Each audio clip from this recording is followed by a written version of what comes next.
This is Winnipeg Sports Talk Daily with Andrew Hustler Paterson and Michael Remus. Hey, what's going on, everyone? Welcome to a big Friday edition of Winnipeg Sports Talk, with the Jets still on top of the National Hockey League after a pretty thrilling end of last night's game. Big comeback win, 2-1. Jets make it 8 in a row and keep on rolling. This is going to be a fun one today. Shout out to Remo, the birthday boy. Happy birthday to Michael. He's off today. We're going to bring in, there it is. He's buff, just spending the day at the gym on his birthday today. But no, Remo, a well-deserved day off. We let him take it. And going to bring in Hrabchak to hang out for the show in just a few minutes. Rewucki's going to come on. Really looking forward to talking to Brandon. Obviously, we'll get to his thoughts on the Jets as they just keep on winning. But also want to get his take on everything that happened in Philly this week. And a perfect time to have Brandon because the Flyers are here tomorrow as the Jets continue their homestand and look to make it 9 straight wins. So Rewucki's coming on at the start. Ken Wiebe a little later on. Ken down at the rink today. We've got an update on Mark Scheifele, which we'll get to you in just a moment.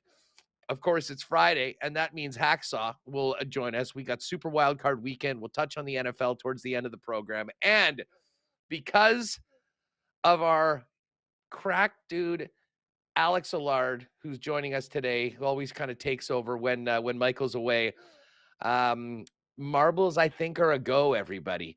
So hang tight. We'll do that in 2:45. But we also have a very special guest, Rutger McGroarty. Caught up with Rutger a little earlier. We'll have that for you in between Brandon and Ken. I think you'll really enjoy that. And hey, thanks to everyone. I'm not sure we've had as much feedback on an interview on Winnipeg Sports Talk as we had from Chuck Hellebuck's visit yesterday in a long, long time. It was so much fun to talk to Chuck about the fun that they had on the dad's trip, but just some fascinating insight into Connor Hellebuyck as a young hockey player. And I'm still floored at that story that, he told about Connor as a 10 or 11-year-old evaluating all the players' sticks. We'll touch on that with Connor coming up in a minute. But if you missed that yesterday, it's actually up on the YouTube channel as a standalone interview. So pop on over there. If you give it if you do check it out, leave a comment. That always helps. And hey, to everyone here, especially all you newbies on Winnipeg Sports Talk, welcome aboard. Hit that subscribe button and make sure to give a thumbs up to today's episode. The good vibes keep rolling. And a little bit of a different game last night for the Winnipeg Jets, which we'll get into in a minute with Connor. But all systems go. And as we head into the weekend, the Winnipeg Jets, once again, first place in the NHL. And they had to win last night because the Vancouver Canucks keep winning as well. What a road trip they've had. Running the table with the 4 in a row win last night in Pittsburgh. So the Jets are 60 points in 41 games. The Canucks, 59 points in 42 games. And look at that. The Winnipeg Jets have now a 3-point lead in the Central Division and a game in hand on the Colorado Avalanche. So we've got lots of good things to talk about and a loaded show today, including Jets prospect Rutger McGroarty joining us on the show. Listen, just before we get into it all, got to thank the sponsors that make this show happen each and every day. Our friends at CoolBet just banged out a big lock shop, one of our favorites of the year going into Super Wildcard Weekend. You can check that at the Edmonton Sports Talk channel. We will hit on the lines a little later on before we drop the marbles on a Friday show. Also want to thank our friends at Aitken's Lake Wilderness Lodge, Boston Pizza, Royal Sports, Little Brown Jug, F Apparel, Wallace & Wallace, the Winnipeg Jets, Modern Man Barbershop, Manitoba Battery, and the great taste of Canada's favorite Canadian whiskey, Canadian Club. And we will get to a why not question of the day for our friends over at Not Autocorp at Waverly and McGillivray. Connor Hrabchak, come on in. What's going on, my friend? It's great to have you on the big show. It's great to be on the big show. Thanks for having me. I thought after last night we were going to be talking about, the Jets sleepwalking against a divisional opponent that they definitely should have beat until those last 5 minutes, the last 3.5 minutes, if you want to say. And what a 3.5 minutes it was. And the sold out crowd made themselves heard in the last 3.5 minutes. Dude, it was a heck of a finish. I was in the stands, and we'll kind of get to how we got to that point, but it was a little tense there. Final 5 minutes, Jets pushing, trying to get something past Peter Mrazek. And when Gabriel Velarde scored, that was as loud as I have heard that building. I mean, basically, I have no idea whether they even played the Macarena because you couldn't see it. We were just kind of doing fake ass Macarena moves in the section 316 because we couldn't hear it at all. But that's how you celebrate a Gabriel Velarde goal. And but listen, before we get to the comeback, let's talk about the game. And I have to give the Chicago Blackhawks a lot of credit. Like, that is a team that is so outgunned when it comes to talent night in and night out right now with the roster that they're putting out there. But man, did they not make it easy for the Winnipeg Jets. Like, Luke Richardson deserves a ton of credit for squeezing every ounce out of the players that he had in his lineup and playing a style of hockey that can be very, very frustrating. And I sort of mentioned it going into yesterday's game. Yeah, I mean, you look at these teams on paper and what's going on, pretty clear what you expect to happen. But that was the same situation with the Calgary Flames on the weekend. They lost to Chicago. And, I mean, the Edmonton Oilers were held to 15 shots. And, Connor, I thought their sticks were so good. Cole Perfetti must have made 10 passes last night that got nicked or touched or something like that by that team. And I'll be honest. I mean, they deserve to hang around in that game. But credit to the Winnipeg Jets you could have said, hey, this is one of those games. We've won all these. It's going to happen every now and then. But they absolutely did not quit. They fought right to the end. And that game turned around very quickly in the final 5 minutes. And in a game where you lose your top line center in the first minute of the second period. So it was a great win for Winnipeg and one that maybe they didn't like 56 minutes of their game. But like you said, how many times have we seen Cole Perfetti just slide pucks through defenders into spots that we weren't expecting or only he can see? And last night just felt like those passing lanes weren't there for the majority. And then who's the guy to hit those passing lanes? Adam Lowry gets moved up to the top line with Mark Scheifele injured, feeds a gorgeous pass to Gabriel Velarde. And then on Nikolai Ehlers' goal, does a little touch pass in the neutral zone, gives Ehlers the space to run into it, skate into it with speed, and the rest is history. The Jets come away with 2 points. But yeah, like you said, I was really impressed with Chicago's game as well. And when you take into account the fact they held the Edmonton Oilers to 15 shots the night before, you can see why, because they were playing a good defensive style. Peter Mrazek was making some big saves. He stopped Velarde on a breakaway early, but yeah, I agree with you. It was a lot closer than I thought it would be, but when you take into account how Chicago's been playing recently, it wasn't all that surprising. But yeah, without Mark Scheifele, huge win. Yeah, well, let's get to Mark Scheifele because he exited in the first period, and it was a little ominous. I mean, it wasn't a lot of people were going, well, what the heck happened to Scheif? It looked like he was just skating really hard on a back check and sort of pulled up, went to the room, and they immediately ruled him out. And that, I think, was a real cause for concern. Rick Bowness had no update after the game. But Connor, just in the last, 15 minutes or so, we've got an update from the Jet dressing room. And I guess all things considered, about as good of news as we could have expected for 55. Yeah, Rick Bowness. I obviously wasn't at practice today, but the guys, the local media there, Scott Billick, Mitch Clinton, Mike McIntyre, all those guys there covering Rick Bowness saying that Mark Scheifele's day-to-day, and he won't rule him out for Saturday, which is obviously, like you said, great news. Another thing that they made note of was Nikolai Ehlers left practice today after a short talk with Rick Bowness. Rick Bowness said that was precautionary, and Ehlers is dealing with a bit of an upper body issue. So I would expect Ehlers to be in the lineup. on Saturday. Mark Scheifele's maybe a bit more of a toss-up, but like you said, all in all, good news. And the Jets have a game Saturday and then Tuesday to wrap up the homestand, and then they get a few days off, and then they play next Saturday in Ottawa. So maybe Mark Scheifele, gets 100% healthy, takes his time, and comes back next Saturday. But like you said, Rick Bowness didn't even rule him out for tomorrow night's game. So we'll see. But all in all, good news for Winnipeg. Well, I would, and again, I mean, you have to think big picture right now with where the team is in the standings. But against a team like Philly, you sure would love to have your number one center. And to be honest, when I think back to the second period and just how ugly and sort of disjointed it was. And Bones said afterwards they didn't like their second period. A big part of that was just trying to find themselves with, such a big hole that affects so many different aspects of the Jets attack. And, credit to them. I mean, at one point, Balharry was in the middle. But as you mentioned, Adam Lowry stepping up in such a big way. Later on, and I love the way that the team was moving the puck around in the third period, but it's sometimes they were maybe trying to get a little too cute. And hey, listen, sometimes that happens when a goalie maybe is making some big saves and you figure you really need to create more space there. In the last 5 minutes, it was get the puck to the net. And we've talked about Gabriel Velarde and where he scores his goals from. He just puts his keister in front of the net, and with a pair of hands like that, you stick it in the way Adam Lowry did, and you got a pretty good chance of it going in. And that was a roar that we'll remember for a while, as we mentioned, is just how loud it was. And it was a long time coming because the Jets really stepped up their game in the third period, but it took quite a while for them to earn a goal on Peter Mrazek. And then obviously another one came shortly thereafterwards to win it in regulation. Yeah, and then you talked about the roar there from the crowd, and earlier you couldn't really hear the Macarena. Funny enough, every time Velarde scores, we've been on this program before talking about the Macarena. I pull my phone out to film the Macarena on the Jumbotron because usually they pan to people, doing the whole dance, and then that's like a good clip.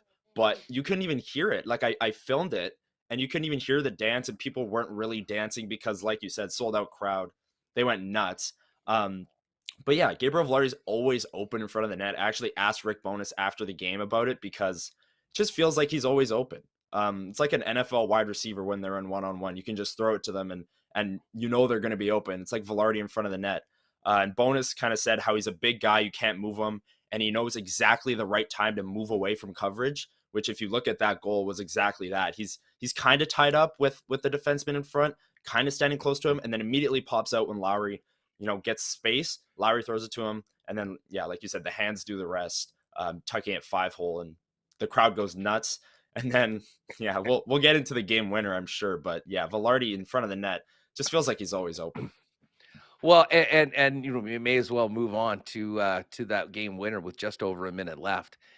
And I thought that, especially in the absence of Scheifele in the third period, Nikolai Ehlers was stepping up, was looking more dangerous, had the puck on his stick a little bit more. But honestly, the chance that he scored on was not one the Jets got very many of. And again, this is credit to Chicago for sort of clogging up the neutral zone. They did not give the Jets many odd man rushes whatsoever. But for Nikolai Ehlers, it only takes one, and he got in there and made absolutely no mistake after missing the net a couple times on previous chances earlier in that third period. There was one, like the previous shift for Ehlers, where it was a 3-on-2. I'm not sure who it was, but they dropped it to him, and he had all day to wind up. We know Nikolai Ehlers loves to take slap shots. He winds up, and it goes way over the net. Like, it wasn't even close. I thought it was about to go out of play. And then, obviously, he gets the next chance. He goes for the wrist shot this time and tucks it posting in. And I don't know, I can't, like, my memory isn't great on this kind of stuff, but I think that's the loudest I've heard this building all year. Like, sold out crowd. You just tied the game up. Ehlers on a breakaway, or like a partial breakaway. Everyone knows that's one of the best players, like most skilled players on the team. He's got a chance to win the game. The anticipation builds, and then he scores, and everyone just goes nuts. I think that was probably the loudest moment inside the arena this year, and rightfully so. What a way to win a hockey game. Like, unbelievable. Well, and they've done it in a few different ways. That was probably not the way people expected. And I mean, listen, I've been around this team long enough, and just in general in Winnipeg pro sports, to see teams with the opportunity to do big things in front of great crowds come up a little short. And, we were feeling that possibility. And listen, this team has earned a mulligan or two. If they had lost, I mean, we weren't going to be sitting here, all doom and gloom going, I can't believe that happened. But it says a lot about the will in that team to battle back and find a way in a game that they really weren't their best for the majority of the 60 minutes. I was thinking about you, my friend, in the third period, because of course it's 1-0. We're getting into the second half of the third period. And I'm like, Connor just basically came on the show and said the Jets were going to sweep these five games. We got the first 4. And I'm like, oh, this is going to be a very interesting opening segment of the show tomorrow, because I was maybe going to blame you. Not for sure, but there would have been a little bit of heat going forward. But that being said, take your victory lap. You called it, and they did run the table. Yes, thank you for setting me up for that. Yeah, I honestly I hadn't thought about that until like midway through the third, and I was like, oh boy, I'm gonna be on WST tomorrow. Like I'm gonna get called out for it. It's not gonna be good. But no, they swept the table. That was what, last Monday, and that's San Jose, Anaheim, Arizona, Columbus, Chicago. 5 teams, like I said back then, they should have beat, and they did. And I also said like these teams aren't scoring more than 3 goals. And they didn't. That streak is still alive. So yeah, I guess thanks to the Winnipeg Jets for making me look smart and running the table and keeping this goal streak alive. And a big part of that goal streak is the goaltending. Laurent Brossoit, the one goal he gave up last night, he had no chance. He couldn't see it. Incredible shot by Connor Murphy. Oh yeah, incredible shot, great screen. You can't really blame the goaltender for that one. And then outside of that, he was exactly what you want your backup goaltender to be against a bottom team in the NHL. He made some big saves, and the Jets only gave up 1 goal, and now they're setting another streak with these 2 goals or less allowed. It's just, they're getting better. Well, it's listen, weird. hey, just quickly, shout out to everybody in chat. Ben, already over 500 is that it continues to grow. I see Gary Reed in here, first-time listener. Gary, what's going on? Great to have you, and everyone else new. Hit that subscribe button. We're here every day, 1 o'clock live on YouTube. And I'd also suggest, if you found us on YouTube, wherever you get your favorite podcast, just type in Winnipeg Sports Talk and subscribe or follow. And if you're not able to join us live for the program, the audio feed will be in your inbox right around 3:30, so you can listen to it in your whip when you're kicking around around town or on your way home from work. And I see Zachary Thompson just popped in. Any Scheif news? Yes, we just mentioned this about 10 minutes ago, but Rick Bowness said that it is day to day. There's not any, at least at this point. I mean, we've seen day to days turn into week to weeks before, but he is categorized as day to day and is not ruled out for tomorrow's game. So we'll look forward to some reports tomorrow from the morning skate as to whether they think Mark Scheifele will be able to go. And of course, the IC guys will be all over that tomorrow with their morning show heading into tomorrow's 6 o'clock puck drop. Still some tickets for that game. I can tell you last night, I mean, it was no Picasso, but man, with this team playing the way they are in a full building, there is nothing like it. If you don't already have plans for that game tomorrow or Tuesday against the New York Islanders, pick up some tickets at jets.com/tickets, and we'll look forward to seeing you in the building. One other thing that came out of this from last night, Connor, and I may as well do this. I'm not waiting for the National Hockey League to make any official announcements. We will do it ourselves here first on Winnipeg Sports Talk. Connor Hellebuyck is going to have some company. Congratulations to the man, Rick Bowness. The Bones chain is out for today. Bones will be the all-star coach. And allow me to throw the Bones chain on, congratulating the guy. There we go. All-star Bones heading there. And that had been something we'd been following all week, Connor. I think it was pretty much assured already before last night, but we needed to wait to see if the team would win that game. They've got 3 points clear on Colorado. They've got a game in hand. The decision is made this weekend. So let's just jump the gun and congratulate Bones for being an all-star. And I can't imagine. I mean, listen, there's a lot of deserving individuals involved with this team, and it doesn't look like the fan vote is going to go the way of Morrissey or Scheifele or Ehlers. But this is done on account of what his team has done. And the Winnipeg Jets have got bones to the all-star game, and that is great. And yeah, there's deserving players, but I'd argue there's no more deserving coach across the entire NHL for an all-star bid than Rick Bowness. I mean, he missed the month tending to his wife, and then came back, and this team has been the best team in the NHL since the start of November, and easily the best team in the NHL since the start of November. It hasn't been close. They haven't given up goals. The system that they're playing in, the ability to get players to buy in. We talk about Mark Scheifele's two-way game and how that's improved this year. Well, that's coaching. That's Rick Bowness. That's the system. You talk about Dylan DeMello and Brendan Dillon, who are pending UFAs, but they're having great seasons on the wrong age of 30. But that's the system. They're playing into the system. These are defensive players. Everyone's bought in. This team is deep, but without this buy-in, without this collective, just the system has been incredible. And that's all Rick Bowness. It's all the coaching staff. He's 100% earned it. And it couldn't have happened to a better person either. Rick Bowness, just a great human being. And I'm happy for him because he really deserved this. And this team earned this for Bowness. No doubt about it. Now, listen, I'm going to have Brandon jump on in a minute, but Connor, just a quick thought on the challenge for the Jets. They continue their homestand and hopefully continue their winning streak tomorrow against a Flyer team that I can tell you in the lock shop, we've been following this team all year long. They have been a problem on the road all year long and have won a ton of games as significant underdogs. You know, the Jets will be favored tomorrow, but I would suggest that despite early season expectations of what Philly would be, this is going to be, well, moving up a weight class for what they've been dealing with over the last 5 games with your predetermined 5-game sweep. Well, Torts has him playing hard. John Tortorella, that's what he does, right? He's taken a team that on paper, not the best, not a team that you would think would be in the playoff hunt, but here they are. And they made headlines this week, trading their top prospect, or one of, Cutter Gauthier, 5th overall pick in 2022 to the Ducks. And in return, they got Jamie Drysdale, right-handed defenseman, young, high pick as well, first-round pick. And he actually made his debut the other night, I think, in a home game against Montreal. So we'll see him in Canada Life Center tomorrow night. He's a smooth skater. You can't really miss him. He'll play a lot of minutes. But yeah, John Tortorella's done a great job with this group as well.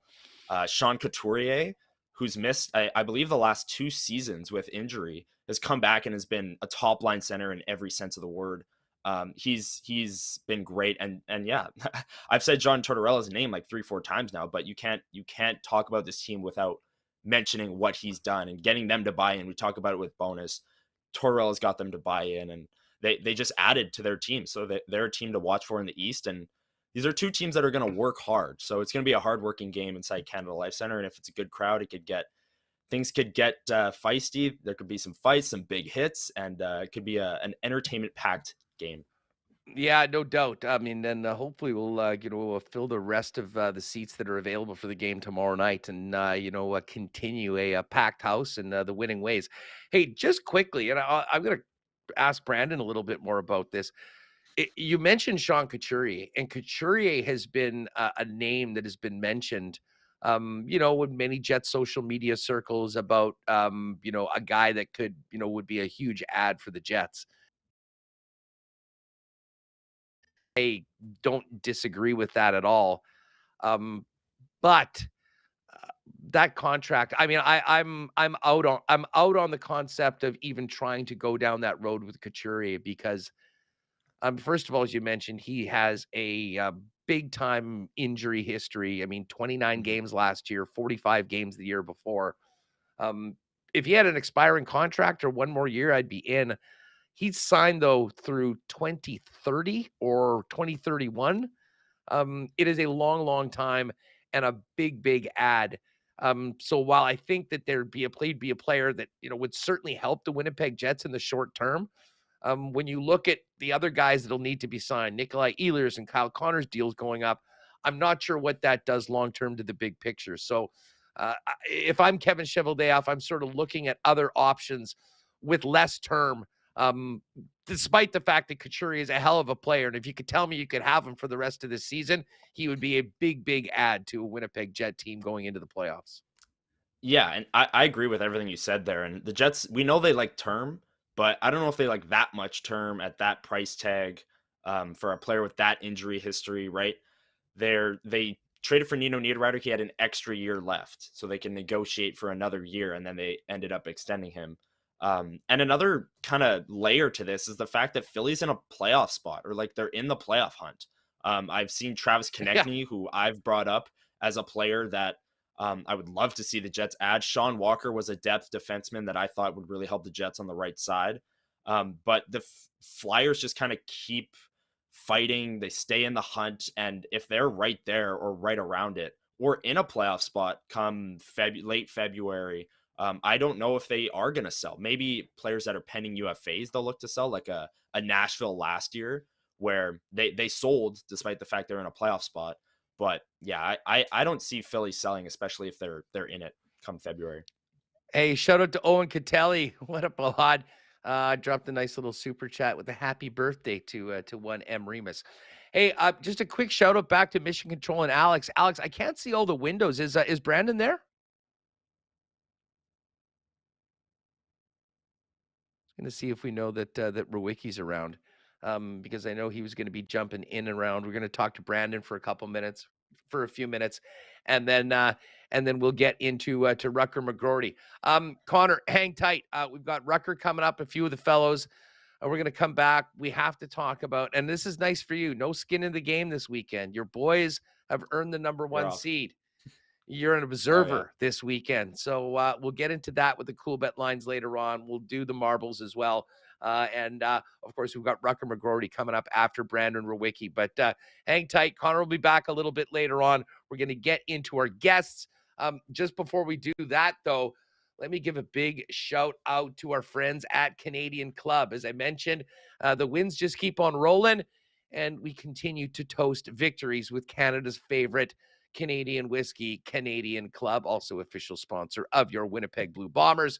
Pop by for the weekend to your local Manitoba Liquor Mart and check out all the Canadian Club favorites, including CC Original, 100% Rye, and CC Classic 12-year-old. And don't forget, limited availabilities left of the Canadian Club Invitation Series, 15-year-old Sherry Cask, signature CC Classic 12-year-old whiskey, finished with a secondary aging in Oloroso sherry casks, all the hallmarks of classic Canadian Club, with the added richness and sweetness of sherry.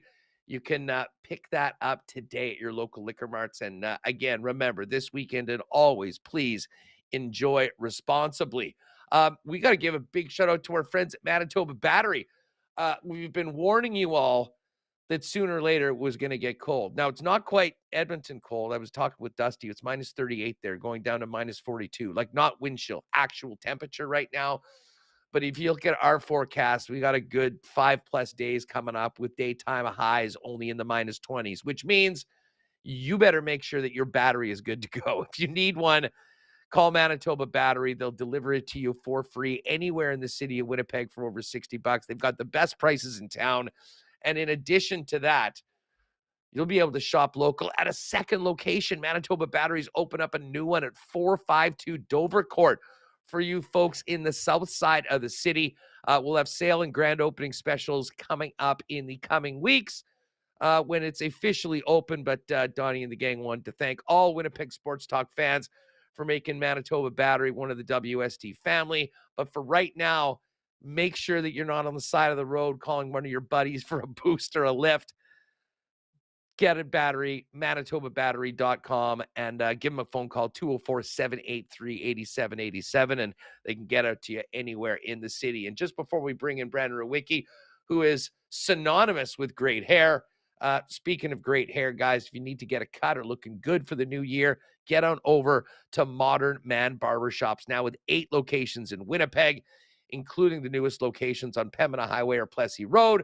Modern Man's got you covered with a variety of grooming services, including haircuts, beard shaping, shaves, color services, and more. You can book your look right now via modernmanbarber.com and give them a follow as well on Instagram over at Modern Man Barbershops. All right, let's get Brandon in here for a weekly visit with the man behind skates and plates. Rue, what's going on? How are you? I'm doing pretty good. How are things over there? Well, things are great. Alex is holding it down today. We had Connor in to hang out for the show. Remus is off enjoying a little birthday Friday off. And listen, we just keep on winning. It's there it is. We got a 3-box right now with Remus, spending a little bit of time at the gym, and then maybe a spa day later on. But tell you what, it's been fun. I mean, for the last 3 weeks, we've sort of had you on, and all we have to do is talk about wins. But the wins have kept on coming, and how about that? Now for a full week, the top of the National Hockey League standings, a little bit of a cushion, if you want to call it that, over Colorado, 3 points and a game in hand. And even with the Vancouver Canucks continuing to tear it up on the road, the Jets have kept pace, and you fire it up and you look way, way up, and there's the Winnipeg Jets at number 1 in the NHL. It's a beautiful sight, Huss. It's a beautiful sight to see, and it's completely well-deserved and earned the right way, right? There's no... I know that's the thing around Vancouver right now. I mean, PDO has been trending in Vancouver for like 2.5 months, but I mean, even when the Jets have their C game, like they did against Chicago last night, right? I mean, that's what great teams do. You find a way to win even when you're not playing your best. So it's pretty exciting, but like you said, the cushion there is pretty coming in handy right now, because at least for the next 6 games until the All-Star break, with the injuries, guys coming back, guys out of the lineup, I think even with 8 straight and you can get to 9 or 10, that would be awesome. But if they can go 3-3 in this next 6-game stretch, I think that's about as good as any of us could have hoped for. And then everybody's rested, refreshed, and rejuvenated to go for the stretch run, which is now not a fight for a playoff spot, but a fight for home ice throughout at least the Western Conference, maybe throughout the entire playoffs. Hey, shout out to Derek Schmidt. What up, Derek? Great to see you. I popped into him at the end of the game. Everyone was in good spirits, obviously, afterwards. Derek just gifted 5 Winnipeg Sports Talk memberships. So if all of a sudden you're wondering what that microphone is behind, beside your name, first of all, you can use all those cool emojis, including the Bones. Shout out to Bones for being the All-Star coach. But you can use those as well, and give a thanks to Derek for making that happen. As far as last night's game, you sort of nailed it, finding a way to win when you weren't at your best. It did get a little discombobulated there in the second period when it was sort of finding their way without Mark Scheifele. And as I said right off the top of the show, I do give Chicago a lot of credit. This team is so undermanned, and they're not making it easy for opponents. I mean, they were getting in lanes. They were getting their sticks on pucks. I mean, they really did a lot to minimize the attack that the Jets had been so far, and they've done it, beating Calgary earlier, and still have no idea how they held Edmonton to 15 shots in a game, but they did exactly that. But as you mentioned, they found a way to do it. Scheifele, great news on Scheifele. I mean, you realize how big of a piece he is and how important. I mean, there's a few guys that you really can't afford to lose. He's at the top of that list along with Hrabchak. But day-to-day right now, and Brandon, apparently a possibility for tomorrow night's big game against the Flyers. Yeah, even if it would have been, for the rest of the month, that would have been okay, right? You avoid any sort of worst-case scenarios there. So it didn't look all that serious when it happened. So, hey, at this point, play better safe than sorry, right? So that's big.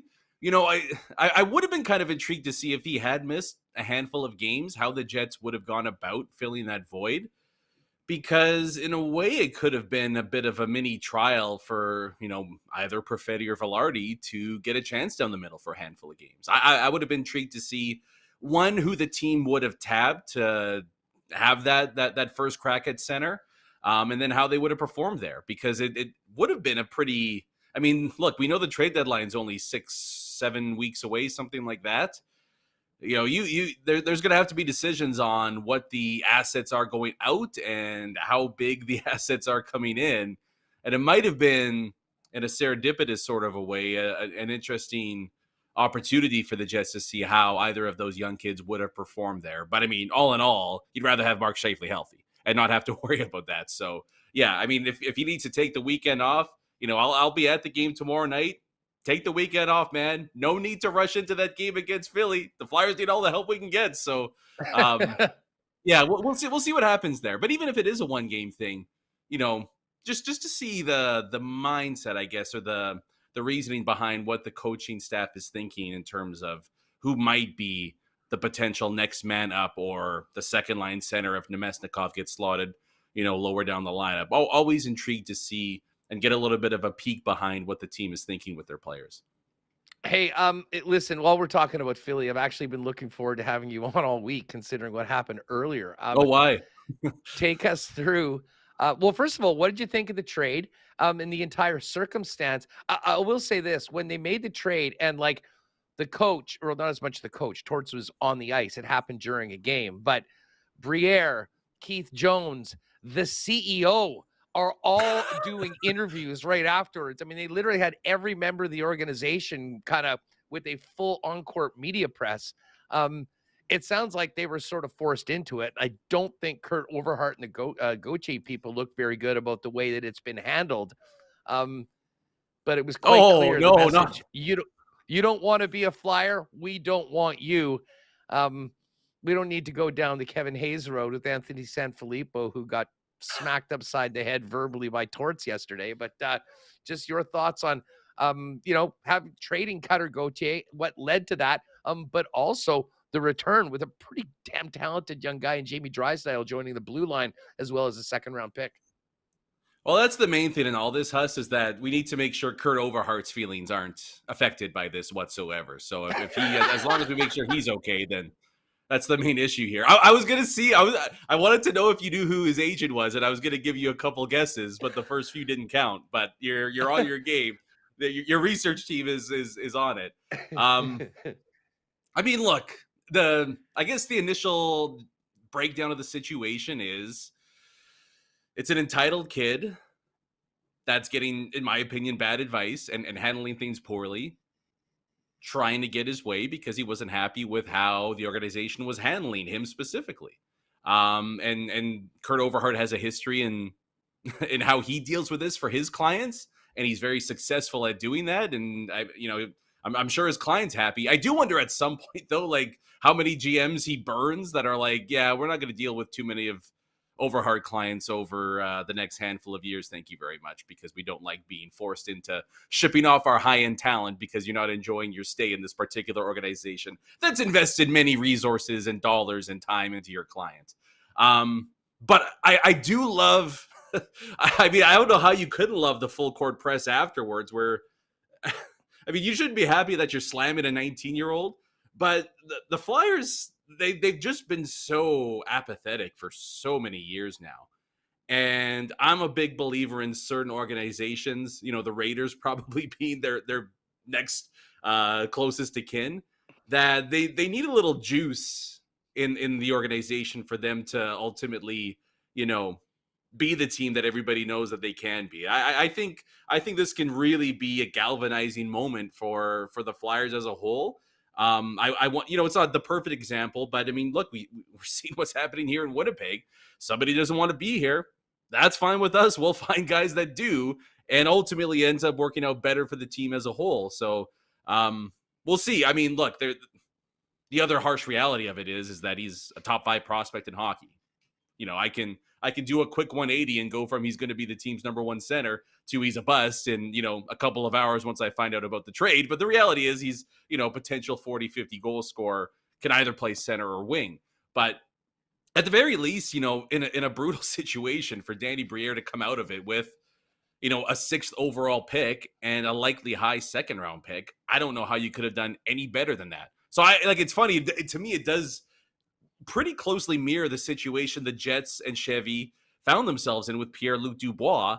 And while they traded the quote-unquote most talented player in the deal, things are working out very well for the Jets right now. My hope is that probably in a couple years, it's following a similar pattern for the Flyers. But yeah, good riddance, Quitter Gauthier.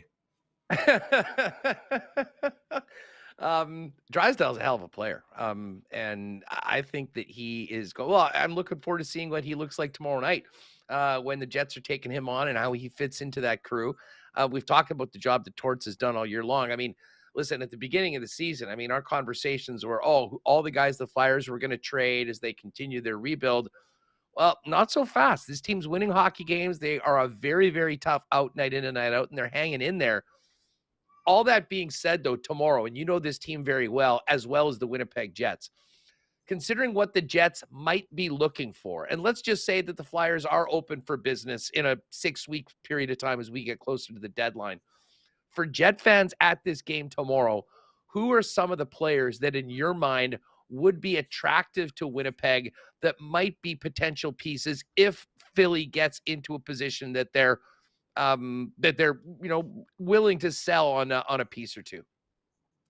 Yeah, I do think they're still going to sell. It's funny because I think the Gauthier Drysdale trade actually helps them because, I mean, Sean Walker and Nick Seeler on the back end are both pending UFAs, and it kind of makes it easy for them where it's like, hey, we'll move these guys out, but we got somebody that's already in here. The loss is somewhat mitigated, and, you can kind of ease a little bit of potential angst inside the dressing room there. But I do think they're going to trade both Walker and Seeler. I don't think that helps the Jets out really in any way. I don't think those are great targets for them. I just don't think Philly is a great trade destination or trade partner with Winnipeg in terms of what they're looking for right now. I mean, the big thing's going to be for the Jets is finding a second line center or whatever you want to call it, but another piece down the middle. And I mean, the Flyers aren't trading Sean Couturier, and the other pieces they have just I don't think are going to be noteworthy enough or impactful enough for the Jets to make a bit of a run at. The only one that might maybe be, but I just don't think the fit's there for Winnipeg, could potentially be Scott Lawton. He's not having the best year this year, but he's kind of he's like Vladimir Nemesnikov East in a way. He's a guy that you can basically throw in at any point in your lineup.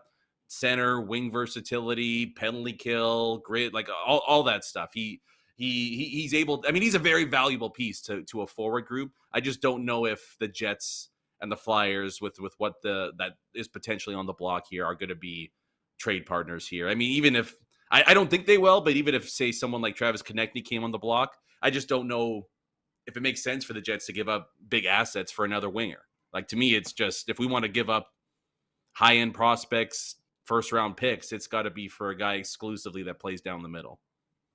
Yeah, well, I mean, Sidney Crosby, of course, thanks to Hammer stirring it up on IC and on the shows this week. I have had more questions about Sid. Don't think he's on the block anytime soon, but dare to dream, I guess. Ru, great stuff. I guess some new skates and plates available right now, and obviously a big game tomorrow that you'll be there watching the two teams you follow most closely. Yeah, I'll be there live in person, so we'll see how it goes. I won't boo. I'm a nice fan, so you don't have to worry about that.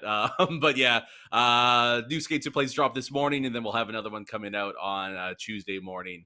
Talking about the weekend that was, and see if any Overheart clients request to trade out of town in the meantime. Might happen. It's only a couple days away, so we might get one or two. We'll enjoy the game tomorrow. Not too much, though. Thanks for doing this, bud. Sounds good. Have a good one. There's Brandon Rewucki. We'll have more on the Jets, Flyers, and more with Ken Wiebe coming up in just a couple of minutes. But as we mentioned, there are still some seats available for that game tomorrow night. Saturday night, the team on a franchise record winning streak. Where else would you rather be than Canada Life Center with 15,000 of your closest friends? If you haven't already, get tickets for tomorrow night's game. And of course, the finale of the homestand next Tuesday against the New York Islanders. A much lighter schedule for the Jets next week, playing the Islanders at home and then 3 days off before beginning their road trip in Ottawa. So just two chances until that Leaf game at the final game of January to get out. So we're seeing some real positive momentum on the ice, and certainly positive momentum at the stands. If you haven't already, get to winnipegjets.com/tickets. And as well, they certainly are moving packages, trying to get people back into season tickets. You'll be able to get playoff tickets, the best seats around. You can go to the Winnipeg Jets website to do that if you've been thinking about it. That's the way we're going to solve all these problems with attendance, is to get that season ticket base right back up. Hey, shout out to our friends at Wallace & Wallace, the fencing and overhead door leaders in town since 1946. I mean, you've seen their fences and trucks all over the city. What you might not know is they're also the go-to folks for overhead doors. Not only are they the Clopay dealer in Manitoba with the biggest selection of overhead doors for your home, but they're also the leaders in maintenance. And right now, this is the time where your overhead door is going to be working as hard as it does all year long.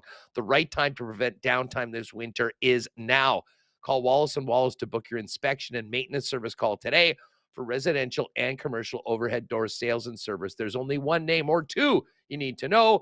That is Wallace & Wallace. And hey, of course, our friends at F Apparel have been making Winnipeg men look good for years. And guys, if you are looking into your closet realizing it's time to step up your menswear game, get on down to F at 190 Smith Street downtown and talk to Andrew, Alex, and their great staff about their made-to-fit custom suits beginning at $400, along with chinos, golf pants, custom shirts, both tucked and untucked styles, and an incredible selection of menswear accessories. And hey, if you got a big day in your future, i.e. getting married or in a wedding party, make sure you talk to the fellas at F about a 15% discount when the wedding party gets their suits at F Apparel. Again, F's down at 190 Smith Street. You can find out more online or make an appointment to go in and see them at F. That's EPHapparel.com. All right, I'm going to wait for Kenny to come in. We've got a good why not question of the day about the Jets and where they go from here. But Wieber's going to come up in about 15 minutes or so. We will have Hacksaw Hamilton. But I know we were hoping to do this on Wednesday, but we've got it for you today. What a way to go into the weekend with a visit with arguably the Winnipeg Jets' #1 prospect, 2022 first-rounder Rutger McGroarty, and the World Junior Champion joins us now on Winnipeg Sports Talk. Rutger, thanks so much for doing this. How are you? I'm doing well. Thanks for asking. Thanks for having me. I always love coming on this show, and I think it's pretty cool. So thank you. Well, congratulations. First off, pretty awesome Christmas holidays for you and the fellas. Yeah, it was pretty fun. I mean, anytime you get to throw on that USA jersey with that group of guys, especially like with how close our group got this year, I think it was pretty cool. So going over there to Sweden and winning a gold medal was a lot of fun. Listen, I mean, I got to kind of backtrack a little bit beforehand. I mean, you had what seemed like a pretty serious injury that cost you some games with Michigan. How was your recovery from it, and how concerned were you that it might cost you your chance to represent your country at the Worlds? Yeah, I mean, it was really scary. I mean, anytime at first, like I wasn't even thinking about that. Like I was just fighting for every breath. I feel like it really shows you like what you care about, and when you go through something like that. And I feel like my family was by my side, and my friends, my teammates, my girlfriend. I feel like everybody was right next to me the whole time, and it was really cool to see just all those people help me and help me get through it. The boys coming to visit me in the hospital, my family sleeping by my bed, my girlfriend. Like it's just, I mean, I can't say enough nice things about those people that helped me. And then, like on the World Juniors topic, I feel like, it was scary. I think it was the night after, it was like a day or two after the injury.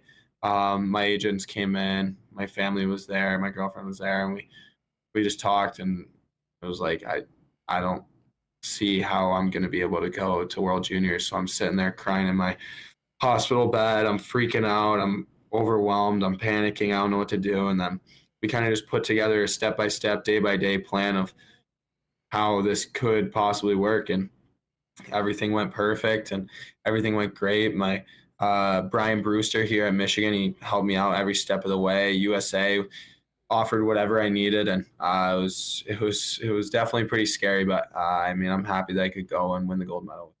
How long, dude? How long were you laid out in the hospital for? And at what point did it seem maybe realistic that you might be able to join Team USA? Yeah, so I was in the hospital for 4 days. I've seen a bunch of different things saying that like I was in the hospital for like 2 weeks, and I'm like, no, I wasn't. I was only in the hospital for 4 days, and but like it was 4 days, but I mean, it could have been like, so I was in the hospital for 4 days, and then I sat on my couch for a week because like there was a problem with my lung, and like you can't do anything, like you can't even walk too fast, or like something could happen. So I literally just had to sit on my couch, lay down in bed, do absolutely nothing for about a week straight. And then after that, my lung was 100% healed, and then I could start working out as soon as it was healed. You seem like a pretty high energy individual. I can't imagine that was easy just sitting around and doing nothing for a week. Yeah, I was freaking out. Actually, like everybody helped me out so much. Like my coach and I started talking, watching so much video. He even gave me a great book to read, and I feel like everybody was just like giving me something to do. I was always talking, like a lot of game pigeon on my phone, on the text, a lot of YouTube, I think I finished Netflix actually. And it was funny though. It was good. So, you obviously progressed well enough to be a part of the team, but I don't even think you played in the pre-tournament games. I mean, fill us in a little bit on what that sort of week, 2 weeks was like as the team was together playing and you're working towards getting the green light to be able to put that jersey on and be out there with your teammates. Yeah. So, I was cleared for the first game because like the injury I had, like it just like you knew it was like just a certain amount of time. Like it's not like you have to go in for like your final x-ray, whatever. Like you knew that at this point I'm good. So like we were like pushing it like it wasn't like crazy, but like it was like a couple days too early was the opening game. And I was like, the doctors were like, I mean, like you're healing actually like a lot faster than normal. I mean, we won't be able to like do a final x-ray in Sweden, but you're good to go for the first game. And I'm like, all right, perfect. And then there was an opportunity to play versus Canada in our second exhibition game. And I mean, our coaching staff and Mr. Van Beesbrook and I were all kind of just like, I mean, like I've had this plan of playing in game one, like what's the risk of playing in the exhibition game? So I was kind of just practicing. I took contact one time before or twice before our first game. And so kind of just had to get the cobwebs out, get the rust off, just kind of take my first contact. And but it was good. How good it feel to finally get back out there and drop the puck and be in any game, never mind a game of such importance at the World Juniors? Yeah, I mean, hockey's a sport that we all love, and it's really cool. I mean, anytime that you can put on the Michigan sweater or USA sweater, I feel like it's unbelievable. And I'm so honored to be in the spot I am right now. And yeah, I mean, I definitely missed hockey a lot. But I also think like there was a lot of things a lot of good that came out of this as well. Because I mean, you can't just be a one-dimensional like just a hockey player. I feel like I developed so many like different aspects in my life of finding new hobbies, new stuff to do. So I feel like there's actually a lot of good to come out of this as well. Rutger McGroarty with us on Winnipeg Sports Talk. Obviously, your team had a great tournament. I mean, you were, probably a slight favorite going in, although playing on the road. And then it finished up with a showdown with the Swedes in Sweden for the gold medal. I mean, just looking back at that experience, being there and winning the gold medal, I mean, what will you take away from it as an athlete, as a player, and, as someone that's played for your country at a number of levels before that?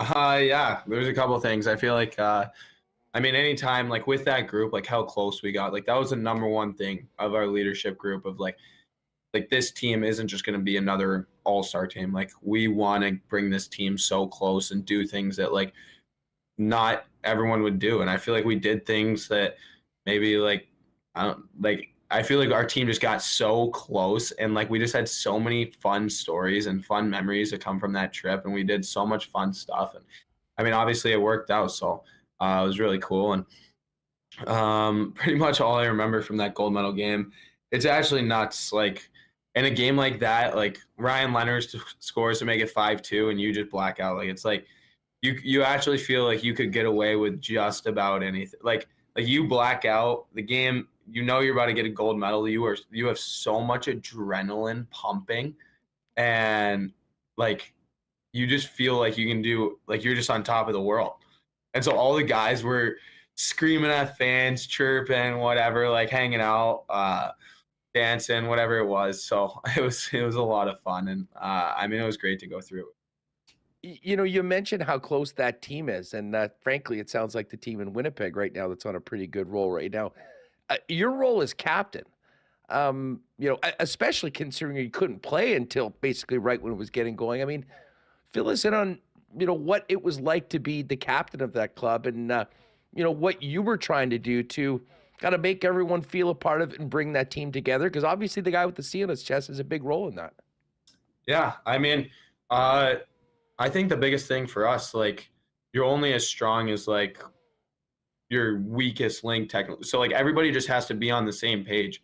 So I feel like it was so easy for me, like, the buy-in of the guys and everybody was on the same page. And, like, our leadership group of Cutter Gauthier, Gavin Brindley, Ryan Chesley, Lane Hudson, like, those guys, we were all on the same page. We all sent this consistent same message. Like, everybody was just on the same page. And, like, when we talked in the locker room, like, guys listened and guys respected us. I feel like that's one thing that, like, our leadership group did a great job of, is, like, getting everybody's respect and, like, being able to mess around with the guys and have fun. But, like once we say something, like, you respect us and you stay dialed in. And, like, so I feel like that was unbelievable. And the buy-in from the guys was, like, incredible. I feel like even, like, Coach Carl, like, our coach was unbelievable. Like, he was just saying, like, it's our team. Like, I'm putting you, like, I'm your coach, but, like, in the locker room, it's your guys' team. You guys run the ship here. And, like, you guys talk about it. You guys keep sending the same message. Like, and I mean, he just, like, there's some coaches that could, like, put you on a leash or, like,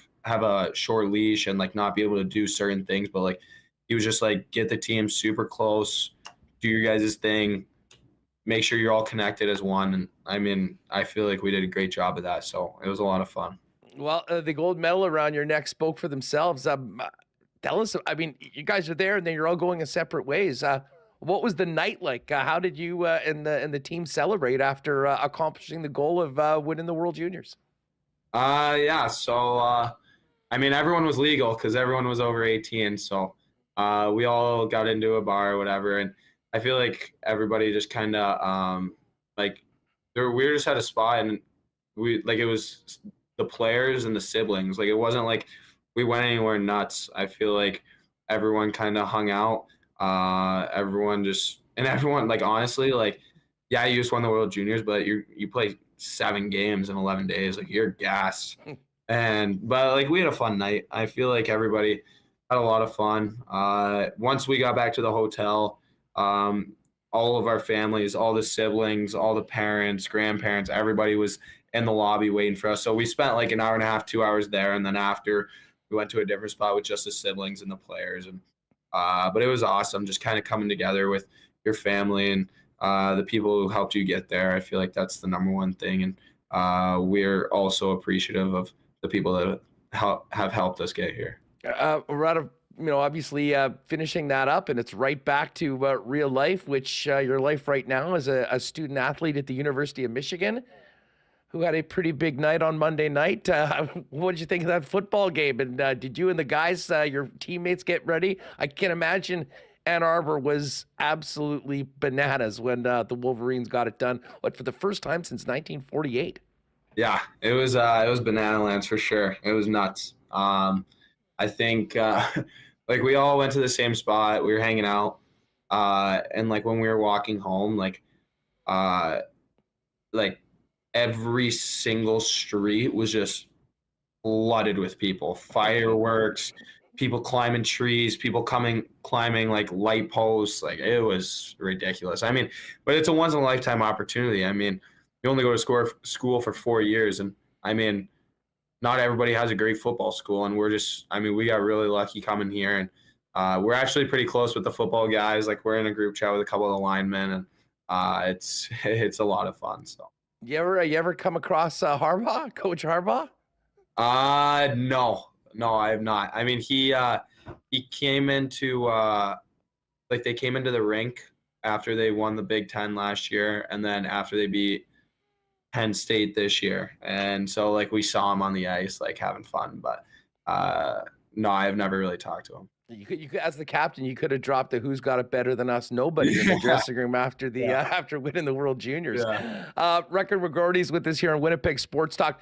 Listen, it's back to business, back to school, and back to hockey for you. I'm sure you're really excited to get back out there with your maize and blue teammates. Give us a bit of an outlook on the rest of the season for you and the Michigan program. Yeah. So for our team, I feel like it's awesome. Like, we got our got our full team back. I feel like we were really battling injury in the first half, and at college it's different. Like you can't call anybody up. Like you just have your lineup, and that's how it is. So I feel like we were battling injury pretty hard, and but also I feel like we got to close out games better. I feel like in the first half, like we had 4 or 5 losses that we were up by 1 or 2 going into the third period. And that just can't happen. I think we gotta learn how to close games out, and I feel like that's our coaching staff has done a great job. And the first week back here, and we've been talking about it and what's going to happen. And I feel like it's the University of Michigan. I feel like guys come here to win a national championship. So I feel like it doesn't really. I mean, no one remembers the first half if you have a great second half. So. We're just going to have a great second half here, and the buy-in's going to be great. We're going to be playing for each other, and it's going to be a lot of fun. Hey, when you see what happened on Monday night and a team that hadn't won it all since 48 get it done, and see the reaction from the student body and the city and the town, can that give you and your team a bit of a bump, if you will, when you come back on, maybe not necessarily on the ice, but just the general vibe around the team of knowing what can happen when you win at a school like that? Yeah, absolutely. I think we saw it a little bit last year. And then I wasn't here the year before, but the guys that were on the team, I mean, we've been to back-to-back Frozen Fours, so you kind of feel the buzz on campus, and guys are talking, or people are talking about the parade when we win, blah, blah, blah. But I mean, we gotta get the job done. I definitely think that's motivated us a lot. I think that was a pretty consistent theme on Monday night. Like guys just looking around, like saying, like, boys, like imagine if we did this. Like imagine if we won the national championship. Like you're legends on campus forever. Like everybody's gonna remember you. Like whatever. But I mean, yeah, like that's definitely a big part of it. I think seeing these guys win. Definitely motivates us to have a great second half and hopefully get the job done at the end of the year and win our last game. Rutger, speaking of winning, no one's been doing more of it than the Winnipeg Jets over the last couple months. Number 1 in the National Hockey League right now in the overall standings. Have you had a chance much to keep an eye on what's happening right now with the team that's drafted you, and tell us about contact with the club, both during the injury and over the course of the season with the likes of Jimmy and Mike Keane? Yeah, I've definitely been watching a little bit. I mean, while I was over in Sweden, I mean, I couldn't watch as much in pre-camp. I mean, you're pretty busy, so. But I've been seeing updates on Instagram. I've been checking scores. I mean, it's awesome to see them do such a great job. I mean, from the outside looking in, like just watching how great of a leader Adam Lowry is. I mean, it's really cool to see what he's done there and how close the team has gotten. And then when I got hurt, I mean, I have nothing but respect for Mike Keane and Jimmy Roy. Those guys are awesome. Chevy reached out, Larry Simmons. I think I'm sorry if I'm forgetting someone too, but I was like, I feel like the whole organization reached out. Like I felt so loved. It's such a class act by all those guys, and yeah, I felt really loved. And kind of like I was saying earlier, like just with how many people were by my side, I mean, it's really cool to see. And they were always talking to me, calling me, checking in probably 2 to 3 times a week. So it was really cool. Well, I can tell you the fans and certainly WST viewers and listeners are right there as well. It takes a lot to get Canadians to feel pretty good about Team USA winning the World Junior Championship. I can tell you there was a ton of people here on our program that were real fired up that you were able to play and obviously winning the gold medal after Canada got bounced out a little earlier than people expected. Hey, speaking of Winnipeg, Rutger, I mean, listen, I know you got family and agent. There's a lot of people that come into a decision, but have you been thinking much outside of, what's happening right now on the ice as to when we're going to see you here in Winnipeg?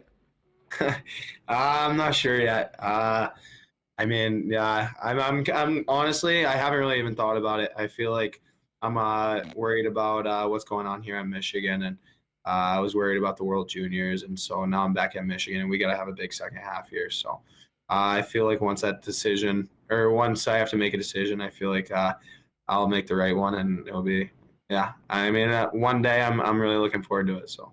Hey, well, listen, in the meantime, congratulations on the gold medal. Thanks again for coming on. Few guests get people fired up within the fan base that are on the team like yourself right now. And certainly there's a ton of well wishes, congratulations, and hope to see you soon from fans here in Winnipeg. So listen, all the best to the Wolverines going forward. Congrats again, and looking forward to having you again on the a show at some point later on in 2024. All the best, and thanks again, Rutger. Perfect. Thank you. All right, there's Rutger McGroarty of the Winnipeg Jets. Big thanks to Rutger. He's been a very, very busy guy over the last few weeks, and we appreciate him jumping on with us here in Winnipeg on WST. And, well, we'll talk to Ken about when we might see Rutger coming up in just a minute. Hey, listen, before we bring in Wiebe, the weekend is here. And of course, a big game tomorrow night. And if you're at the game tomorrow night or Tuesday, don't forget Little Brown Jug, Winnipeg's favorite local brew, is available at Canada Life Center now as an official partner of the Winnipeg Jets. You can pick up 1919 and my personal favorite generic lager at Craft Beer Corner in section 126 and up in section 310. And when you're at your local beer store this weekend or the LC, don't forget generic lager on sale now for $19.99 in the 8 packs of Tall Boys. You won't find a better deal around town on that. $2.99 for singles. So wherever you can find great beer, Little Brown Jug will be there. But might I suggest a visit down to the brewery and tap room on William Avenue as your best option to try everything that Little Brown Jug has cooking. Of course, you can check them out online as well at littlebrownjug.ca with local delivery options. As the Jets keep on rolling, more and more folks, I think, figuring out exactly what Winnipeg Jet player they want on their jersey. When you think of jerseys or Winnipeg Jets merch, there's only one place to go. That's Royal Sports at 750 Pembina Highway. Was just in there a couple days ago. Literally thousands of pieces of Winnipeg Jets merchandise, the best hat selection in town. They have it all. And, of course, whatever jersey you want, they'll get it done professionally with your favorite player's name and number or custom made as you want it. While you're there, check out the Bombers section, tons of NFL, Major League Baseball, NBA merch, international soccer, the biggest hockey section in town, and other great options for the winter, including the biggest selection around with snowboards, boots, and bindings. See it for yourself at Winnipeg's true, undisputed sports superstore, Royal Sports, 750 Pembina Highway, and follow them on Instagram at Royal Sports Pembina for the latest merchandise drops and sale information. And hey, light night tonight in the National Hockey League, but the NFL playoffs get going tomorrow. An afternoon game starting off with the Browns and the Texans. We'll kick that around with Hacksaw a little later on. But both for Jets hockey, if you're not at the game, in the NFL, there's no better place to watch than your local Boston Pizza. The big game on the big screen with big sound. And of course, ice cold schooners, world famous BP wings, gourmet pizzas, and more. And if it's a little too cold to get out right now, you can get it hot and fast to your door by ordering online at bostonpizza.com. And I should give a shout out to our friends at Aitken's Lake Wilderness Lodge as well. I know it's cold out right now, but summer is a few months away, hopefully after a nice long Jet playoff run. But I can tell you the 2024 is already filling up at Aitken's Lake. If you're thinking about a world-class fly-in fishing experience where you can be on the water in less than 2 hours from the city of Winnipeg, Aitken's is the spot. And as great as the world-class fishing is, the world-class hospitality, the Terrence family and the Trudells is even better. Find out more online, aikenslake.com, or check them out on their socials and get at them at Aitken's Lake on Twitter, Instagram, and Facebook. All right, let's bring in Wiebe for a quick chat. Hacksaw coming up. We will do a marble race, so stay tuned for that. Ken Wiebe of the Winnipeg Free Press joins us. And Wiebe, it never gets old talking about a team that just continues to win, but they had to work for that one last night. I give a lot of credit to the Chicago Blackhawks for the way they played. I mean, that's an outman team. They had their sticks everywhere. They made it difficult for the Jets, but that was a team that willed himself to victory with a pretty stirring flurry there in the last 5. Yeah, no doubt, Huss. Tough act to follow there, Rutger. I like to say I'm the ambassador of fun, but he's certainly on the executive, Huss, I would say, right? Lots of joy from him. In terms of the game, yeah, I mean, it wasn't the Jets' best effort, but I would say they had a pretty good start. Got a little bit flat in the second period. Didn't have a ton of energy, it didn't seem like, but overall, I mean, incredible rally in the third. I mean, you just saw, some high-end players really take over in the game and were able to deliver. I mean, Macarena probably never sounded better to many people inside of the arena. Incredible hands in tight. I know earlier this year, because you couldn't hear it. It was so loud you could not hear the Macarena. It was allegedly played in the arena after he scored. Yeah, I mean, Villardi, it's funny. At the start of the year, we were talking about getting the tape measure out for the to combine distance for Nino Niederreiter. Well, Gabriel Villardi has got the tape measure out as well. Lately, a lot of backdoor taps, but just some incredible plays. I mean, that's an outstanding effort by Adam Lowry.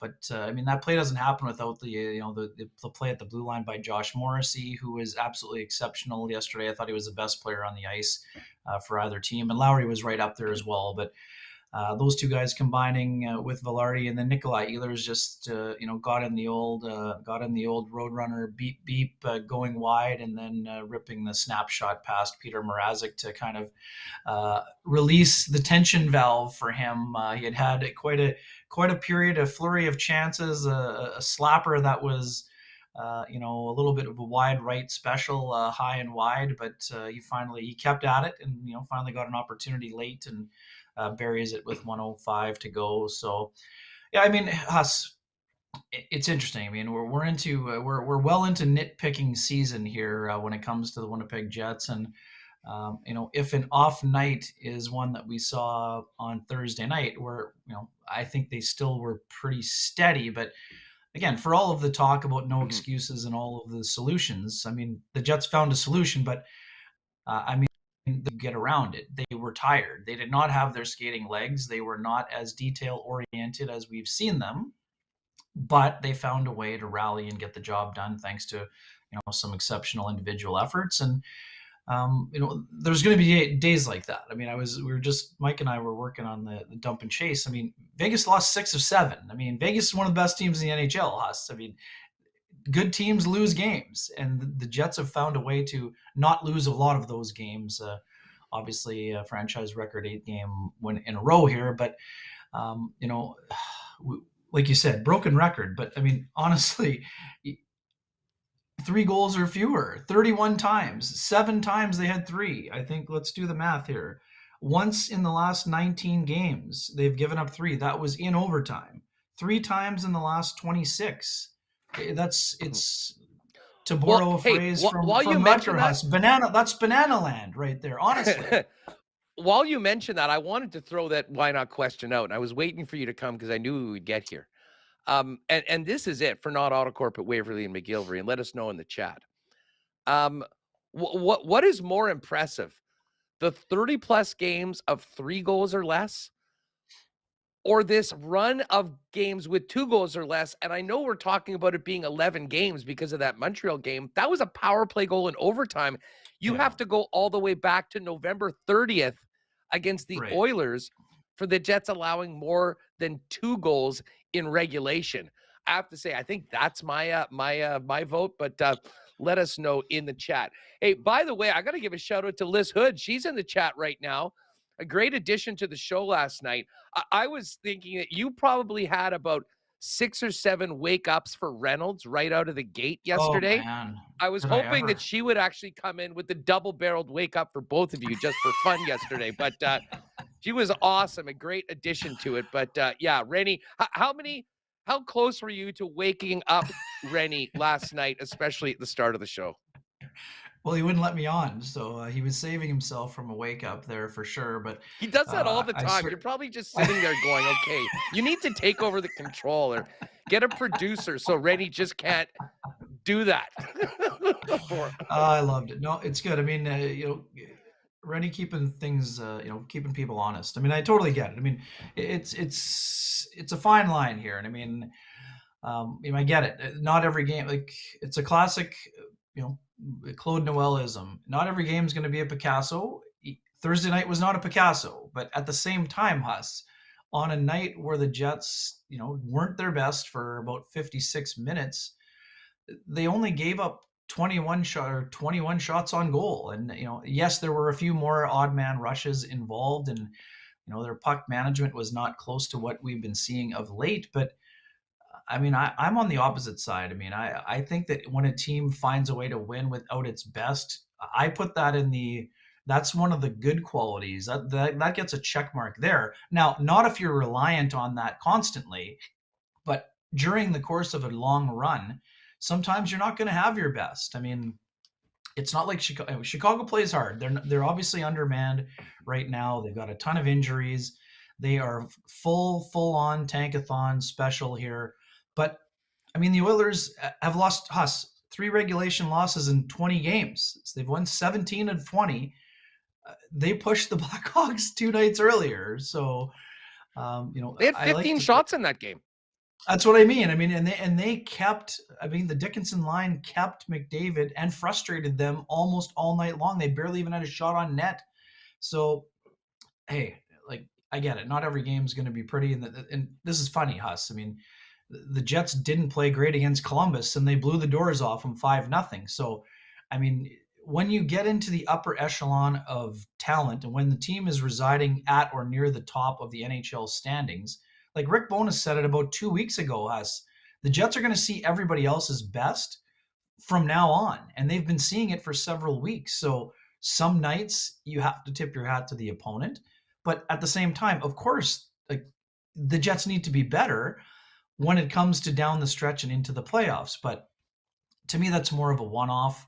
I mean, if people want to say it's 2 in a row because they weren't great against Columbus, okay, I mean, I'll allow it. But I don't think that the Jets were ever in danger against Columbus. So I don't think it was that big of an off night here. And like I said, I mean, Josh Morrissey, just absolutely exceptional yesterday. Not just offensively, he was driving and it was a driving force, but he's breaking up 2-on-1s on numerous occasions. He knew he needed to activate a night when the offense wasn't really rolling. He got involved and kind of willed it into existence. I mean, you have to tip your cap when things like that happen. And Adam Lowry, I mean, promotion to the top line, got the job done with 2 primary helpers. I mean, that's all you can do. And I thought even as important, Lowry during the game was involved in getting cycle shifts, zone time, and sort of swinging the momentum in a game where the Jets were clearly frustrated offensively and weren't able to get pucks past Mrazek until 3 minutes and change, or just under 4 minutes to go. There was no doubt who the captain was last night in that game. I mean, Adam Lowry kind of took it upon himself, and I couldn't agree with you more about Morrissey's game.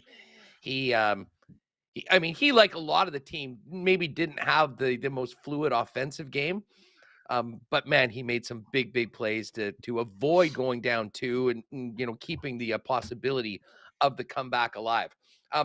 All right, so a couple things we need to get to coming out. We've talked about this Scheifele day to day right now. Rasmus Kupari's also been recalled, and of course Rasmus was on a conditioning stint, so he can come back. He was already on the roster, Ken. They don't have many options other than the guys Rasmus and Gus, because if they do want to call up, if they did say they wanted to see one of those younger players, if Scheifele was going to be out for a few games, they're back in that situation where someone needs to go on waivers if they do call up another player. Well, and even Gus is on IR right now, Huss. So they're going to need to, either send somebody down who's within their 30-day window, I guess, like Tony Nato, or I'd have to double check on Janssen Fjallby. Just quickly on that, Tony Nato and Axel both cleared waivers earlier. Have they played enough games now where they'd have to be back on waivers? I can't remember exactly what the rule is on that, but there is a certain amount of time when you're back in the NHL that you would need to go back on waivers. Just wondering if you know where we're at with those guys. 10 games in 30 days, but Tony Nato was put on waivers like right around the Christmas break there, or just after us, to reset the clock on him. I think it was just before the holiday break, but it might have been right after. So for him, he is clear to go down on waivers. Axel, I have to double check us, but I think he will need waivers again. Let's go to the notes here quickly. Janssen Fjallby, he's going to need waivers if they want to send him down, because he's been playing for quite a stretch of time here. So he's been good though. I don't think that's probably a thought. I don't think they're thinking about that right now. I think he's playing. I mean, fair enough, Huss, but I mean, you can't keep you're not going to be able to keep all three of them right now. I mean, once Gustafsson Yeah. is able to play, I mean, now with Kapari coming back, you're already looking at, I mean, yes, he's probably going to be pushed in because either Scheifele or Ehlers or actually Janssen Fjallby maybe is too sick to go. I mean, for those who missed it, Nikolai Ehlers, had to leave practice early. Rick Bowness expects him to play, so I'll expect him to play. Scheifele, to me, it's still a bit of a coin flip, Huss. I mean, I don't think we'll know until even if he takes the morning skate tomorrow. It looked to me like a groin issue for Scheifele, and just because they don't have a ton of games coming up here, I think there's 6 before the break, maybe even 5 now. No, it would, yeah, 6. Sorry, 6 games before the break, spread out pretty widely here. So if it's tweaked at all, I would give Scheifele the night off. You put in Kapari, you let Lowry stay on that top line. Philly's playing a back-to-back, and they've been playing hard this year. The Jets are going to get their best effort on Saturday as well, even though they might be a little bit physically exhausted. But for me, precaution would come first with Scheifele because he's played so well, and if it is a groin injury, you don't want this to be something that lingers for a long time. If he takes one turn, on the Saturday night game, I get it. They don't play until Tuesday, and then after that, they're off until Saturday. So I think they're going to exercise some caution here. But the best news for the Jets is that it's not a longer term injury because obviously Scheifele's been one of their best players this year, and first line centers don't exactly grow on trees, Huss. And although the Jets deserve an incredible amount of credit for their ability to overcome injuries early to Gabriel Velarde and lately to Kyle Connor, playing without a number one center and a top line winger, that's a lot to ask. But they would just be looking for the next level of solution, Huss. But for me, I mean, Kapari, the Jets wanted Kapari to get a run of games with the Moose, whether that's 4 or 5 or 6, who knows? But they didn't really have any roster flexibility to do anything else unless they wanted to go 11-7, which after Dylan DeMello got a little bit banged up, Huss, I mean, I wonder if the Jets might consider that at some point here in the next 2 games as well. But fortunately for the Jets, DeMello returned and still finished with just over 19 minutes. So it'll be interesting to watch the lineup the next couple of days. But I mean, they've done a very good job of managing minutes. And Huss, we've talked about depth all year long. And because that fourth line has been playing so well, they haven't taxed their high-end forwards, which is good news for them when you run into a little bit of an injury issue like they have right now. Yeah, no doubt about it. Hey, a shout out to Sam Crow. Sam Crow, thanks very much for the super chat. Appreciate that. Safe travels, Huss. Enjoy the game. P.S. Go Cowboys, go. LOL. We'll get to the NFL coming up in just a minute. How are the seats? Are you sitting with Raj? Are you sitting with Raj, or what's going on? Well, Raj, you think Raj is going to sit out in -30 at the game? No. He will be. I will be staying with him. I will be using his seats and his parking pass. He'll be sitting this one out. But Ken, I did jump the gun. I'm not waiting for the National Hockey League. The Bones chain is on, and Rick Bone is going to the All-Star game. You know what? Exactly. So we're officially congratulating and announcing Bones on representing the Central at the All-Star game. I know there's probably nothing for coaches to do in the All-Star festivities, not a lot of coaching, but what a great accolade for a guy. And, you got to credit the coaching staff and the entire team for getting Bones to TO. Yeah, so I mean, I watched Rick's session today, and I mean, again, no surprise, Rick doing what he always does, handing out, applause and being appreciative of all the others around him. But Huss, it takes on a little bit more importance for me, and I'm in terms of how I view the scenario. I mean, 2 years ago, when his tenure came to an end with Dallas, most people were anticipating Rick to walk into the sunset and retire. A year and a half later, he has guided the Jets to the top of the NHL, and he will be at his first All-Star game at the NHL level in like 5 decades we're talking about here. So, the future will take care of itself, and, probably will be determined somewhat by what happens down the stretch. We know Rick Bowness and the Jets have an option for a 3rd year of the contract, but regardless, this is an opportunity, and Rick is not going to treat it this way. But the league will treat this as a victory lap for someone who has given so much of himself to the game. I think it'll be a great weekend, for Rick and Judy. They've gone through a ton this year and their families. I think it'll be an awesome event for them to be able to spend some time. And I mean, we know how people feel about Rick Bowness, how much he is respected by people around the league. And like, we're talking like not just from coaches and general managers and players, but you can go right down to the usher and the people at the welcoming you at the door, security people. I mean, this guy's universally loved. Victor Hedman talked earlier this year when I was in Tampa, like, oh man, too bad Bones isn't here, but good thing Brad Lauer's here, But I mean, this guy is loved around the league by everyone. It's a great opportunity for him to have some people heap some praise on him. We know that makes him uncomfortable, Huss, but it's deserved praise. And he's done an exceptional job with the help of the coaching staff, with the help of the general manager who has provided the personnel. But ultimately, it's the players who get the job done. That's what Rick will always say.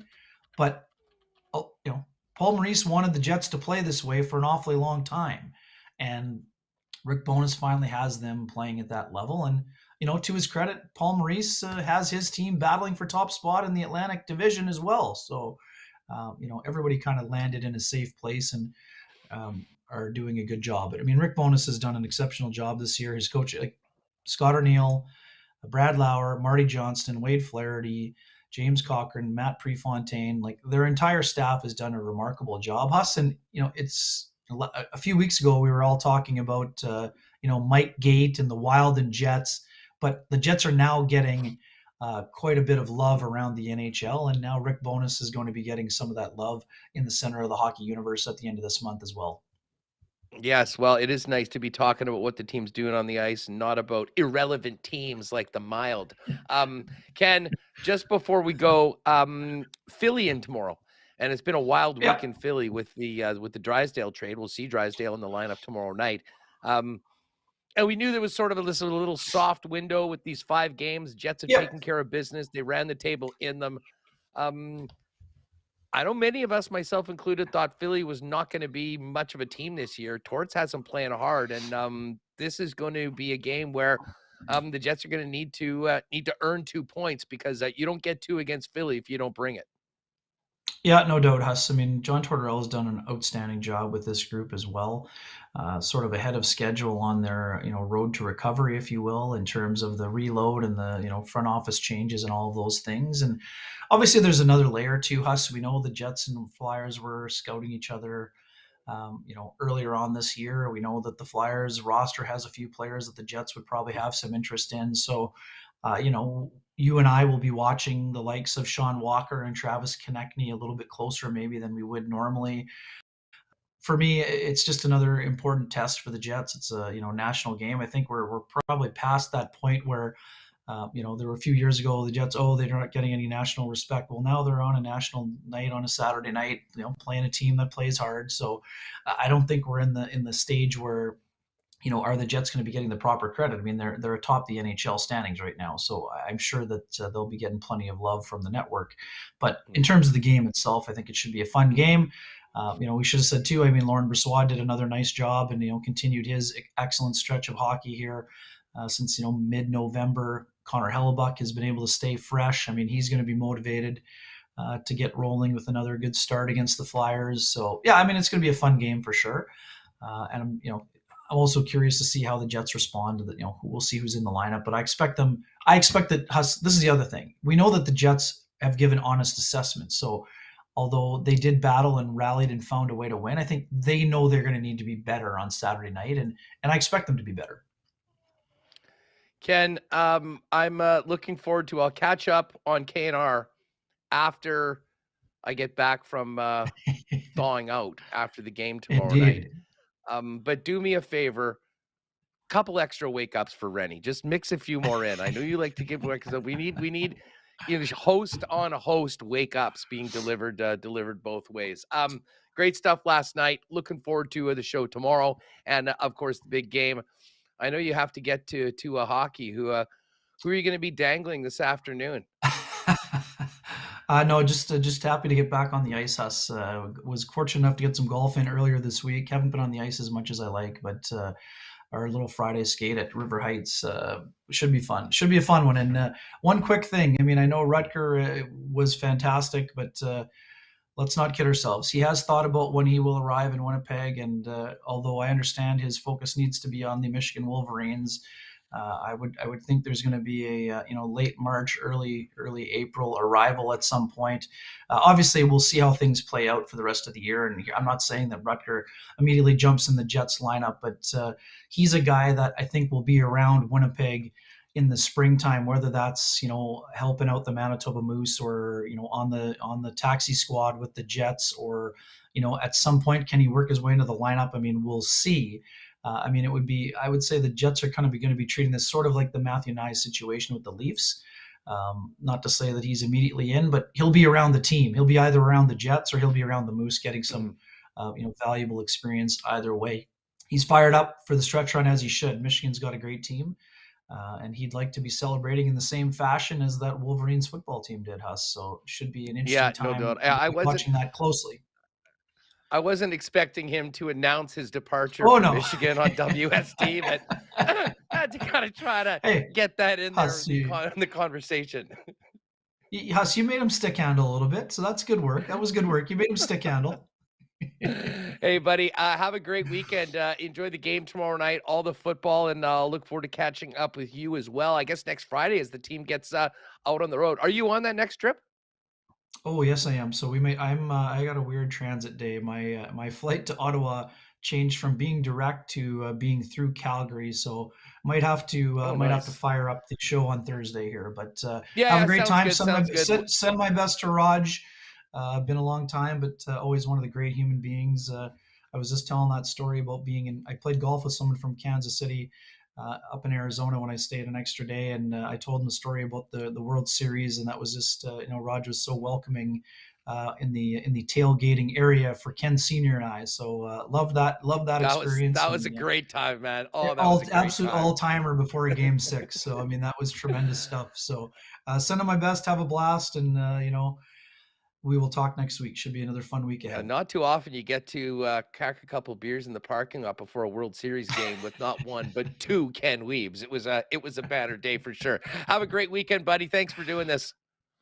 Cheers, my man. Enjoy the weekend. All right, gang. Hang tight. We will have marbles. Probably in about 10 minutes or so, we'll open up registration. You know what to do. I'll kind of tee you up, but keep an eye on the chat. And Connor Hrabchak and I are going to get into the Cool Bet lines in a minute. But first, we got to get to Hacksaw. I see another super chat here from T. Kona Pauly. T. Kona, always in all caps, always butchering people's names. This is totally on brand. Towards Lynn Hood, it's Liss. T. Kona logo drawing for the Listen T. Kona podcast. Coaches Crease and happy birthday, Remo. Huss, enjoy the West Final again. It is going to feel like the West Final again. It is going to be cold. And, we may as well get right to the NFL playoffs and everything happening around the league in the NFL Notebook with the one and only Lee Hacksaw Hamilton. Saul, what's going on? It's great to have you back on the program. Are you ready for some real football? Wow, how you doing, Hustler?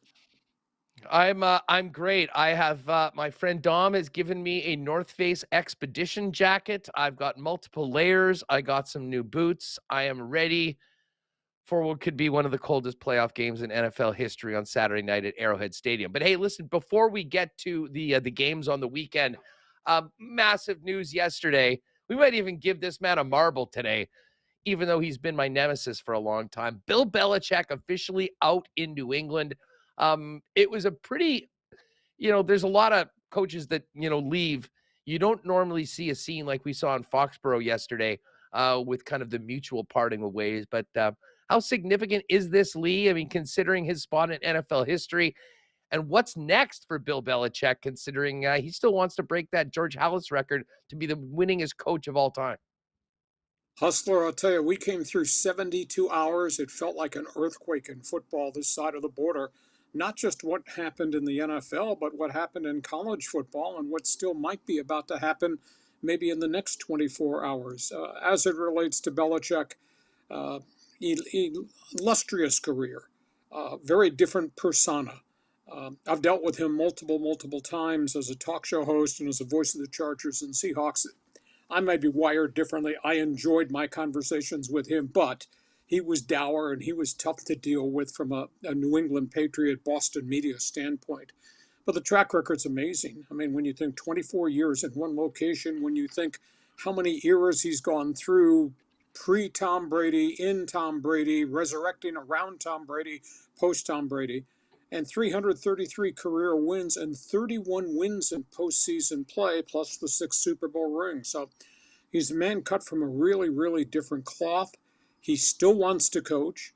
I think they had to get to the end of the finish line here, because if Bob Kraft had elected to keep Belichick for the final year of his contract at $25 million, and part of the deal was Belichick would give up player personnel authority, and then Kraft hires a general manager from the outside, what would the feeling and the working relationship be between Belichick and the incoming general manager? Would the general manager walk down the hallways and see ghosts in different corners of the hallways, or Belichick people? And how would we get to a final decision on who this quarterback is going to be with the very high draft pick they have? So I think Robert Kraft just got to the final conclusion that a new mix would not work. I want a clean sheet of paper. And he's already got it with a promotion this morning of Jared Mayo, who had signed a contract extension, turned down interviews other places each of the last 2 years. So he has his coach in place, which probably means the system stays in place, but there will be a new decision maker as it relates to player personnel acquisitions, trades, and free agency, areas that Belichick, the general manager, did not do a very good job for Belichick, the coach. So the second part of the question is, where does he go? Everybody that I've canvassed in the last 48 hours of the opinion, he's probably going to wind up in Atlanta. There is a relationship between he and Arthur Blank.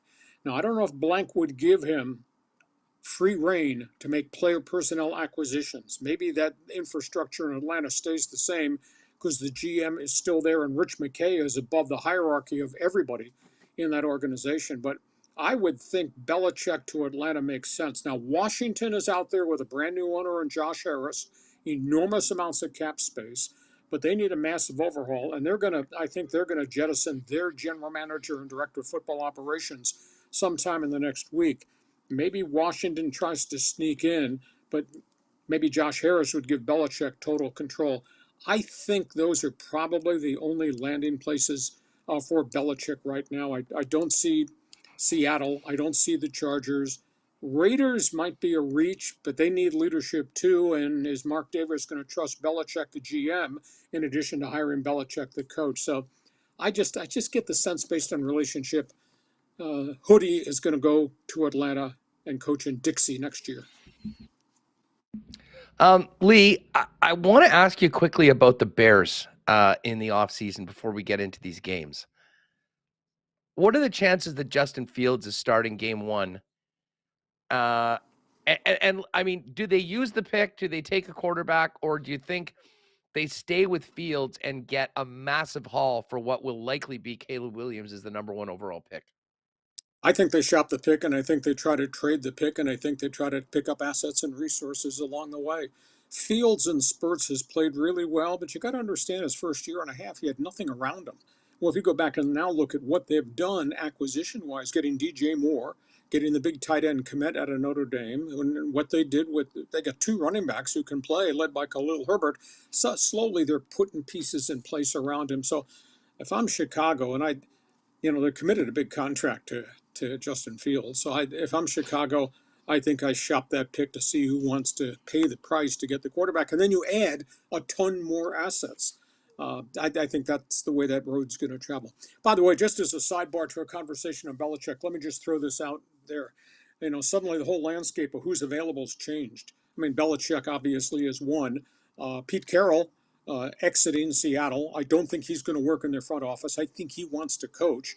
I think he becomes a hot candidate with the Chargers, maybe even the Raiders. And then obviously you got Harbaugh at Michigan, and who knows where that whole thing is going to go, because I think he might jump through the door because the posse in the NCAA is coming right behind him for violations during the NCAA COVID blackout recruiting issue. And then you got the whole myriad of defensive coordinators who've kind of reinvented themselves and redone their resumes. And I think Dan Quinn, he might go to Seattle, go back there. You got Raheem Morris, and there's just so many. There's like 4 or 5 defensive coordinators that suddenly have become hot commodities and might maybe deserve a second chance. So there's 8 jobs open. 7 now that New England has promoted Mayo. I'm fascinated. I'm fascinated to see where all these dominoes fall going forward. Yeah, it is a really interesting coaching carousel, if you will, right now in the NFL. That being said, we have 6 games on tap for Super Wild Card Weekend, and it starts off with probably the guys that are going to finish 1-2, speaking of coaches, in the Coach of the Year. D'Amico Ryans with the upstart Houston Texans, at home as the NFC South champs against Joe Flacco and the Cleveland Browns. And Lee, we always joke about the script of the NFL. To me, the script has to be the Browns, Chiefs, and Bills win, and we get Flacco and the Browns going back to Baltimore next week in another Mahomes-Allen's playoff matchup. But thoughts on the Browns and Joe Flacco and this incredible run he's been on going up against a team in Houston that has surprised everybody really since they went 0-2 to start the season? Well, let's do the whole AFC. Cleveland, Houston. There are so many storylines here. You got old dog quarterback Joe Flacco. You got young pup C.J. Stroud, who has set the NFL on its ear with just the way he has managed everything and made big play after big play en route to a 10-win season. I don't know anybody on the planet who thought Houston could go from where they were last season to where they are now. What a job D'Amico Ryans has done, and he gets my vote of the year for Coach of the Year. Stroud has been spectacular, but when he comes to the line of scrimmage, he's going to look across at Jim Schwartz's defense. And this is a challenge because the Browns are giving up only 269 yards per game. They got like 49 quarterback sacks, 28 takeaways, and they come after your quarterback. So Stroud, he's going to be under enormous pressure. Now, that being said, Texans are playing a pretty good breed of defense led by that rookie linebacker, Will Anderson, and a lot of plug-in guys. And, man, I'll tell you, they have assimilated themselves into D'Amico Ryans' package very, very effectively. Flacco has thrown 13 touchdown passes in 5 starts since he came off the couch, but he's also thrown 8 interceptions, fumbled, and taken a ton of sacks. He's got Amari Cooper having a spectacular year. He's got the tight end and JUCO. They got no running game, so they're going to have to throw the football. And I think this game is, if there's a potential for a, quote, upset game, this might be the one. So I'm fascinated to see that. Buffalo, Pittsburgh, Steelers will be one and done. It's been a great job by Mike Tomlin to, quote, improve this thing because it was awful the first third of the season. Mason Rudolph manages games. They are running the ball a little bit better. They are utilizing their speed wide receivers a hell of a lot better than they did when Matt Canada was the coordinator, but they don't have T.J. Watt. And here's the stat of the weekend for you. With T.J. Watt out of the lineup, Pittsburgh is 1-10 in his career. So and Buffalo is hitting on most all cylinders. And even though Josh Allen threw 3 picks last week and put balls in the end zone he should have never thrown, in the bigger picture, they're explosive right now because they got so many people doing things. Allen's got like 4,500 plus all-purpose yards. Stephon Diggs got 107 catches. Now, they don't have Gabe Davis this weekend, which is a bit of a blow, but they got 2 tight ends to throw to. And James Cook has got 1,500 all-purpose yards. What an arrival he's turned out to be. So Buffalo's just got way too much firepower for Pittsburgh. And then that takes us to the Snowball game at Arrowhead Stadium. And the word of the day normally would be touchdown passes, yardage, chunk plays. That's not the word of the day. The word of the day is weather vortex. They are talking about monstrous weather with potential at 7 p.m. to have snow, wind chill of -8 to start the game, going to -30 during the course of the game.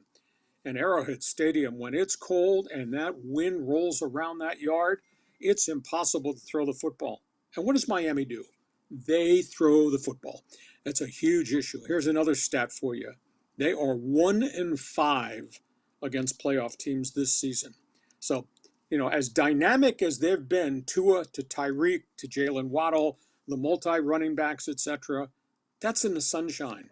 Ain't no sunshine at Arrowhead on Saturday night. So it's too bad that, as fascinating as it is, Hustler, to watch games in the snow and the cold, those poor guys have to play in that, and they're not the same teams. And I seriously doubt Miami is going to be the same team that we enjoyed for most of the season. The other factor is they've lost 2 in a row. They're not quite playing complete football because they got a bunch of guys dinged up. And, I'll throw one other word at you, trust. We can trust Mahomes. We can trust Kelsey.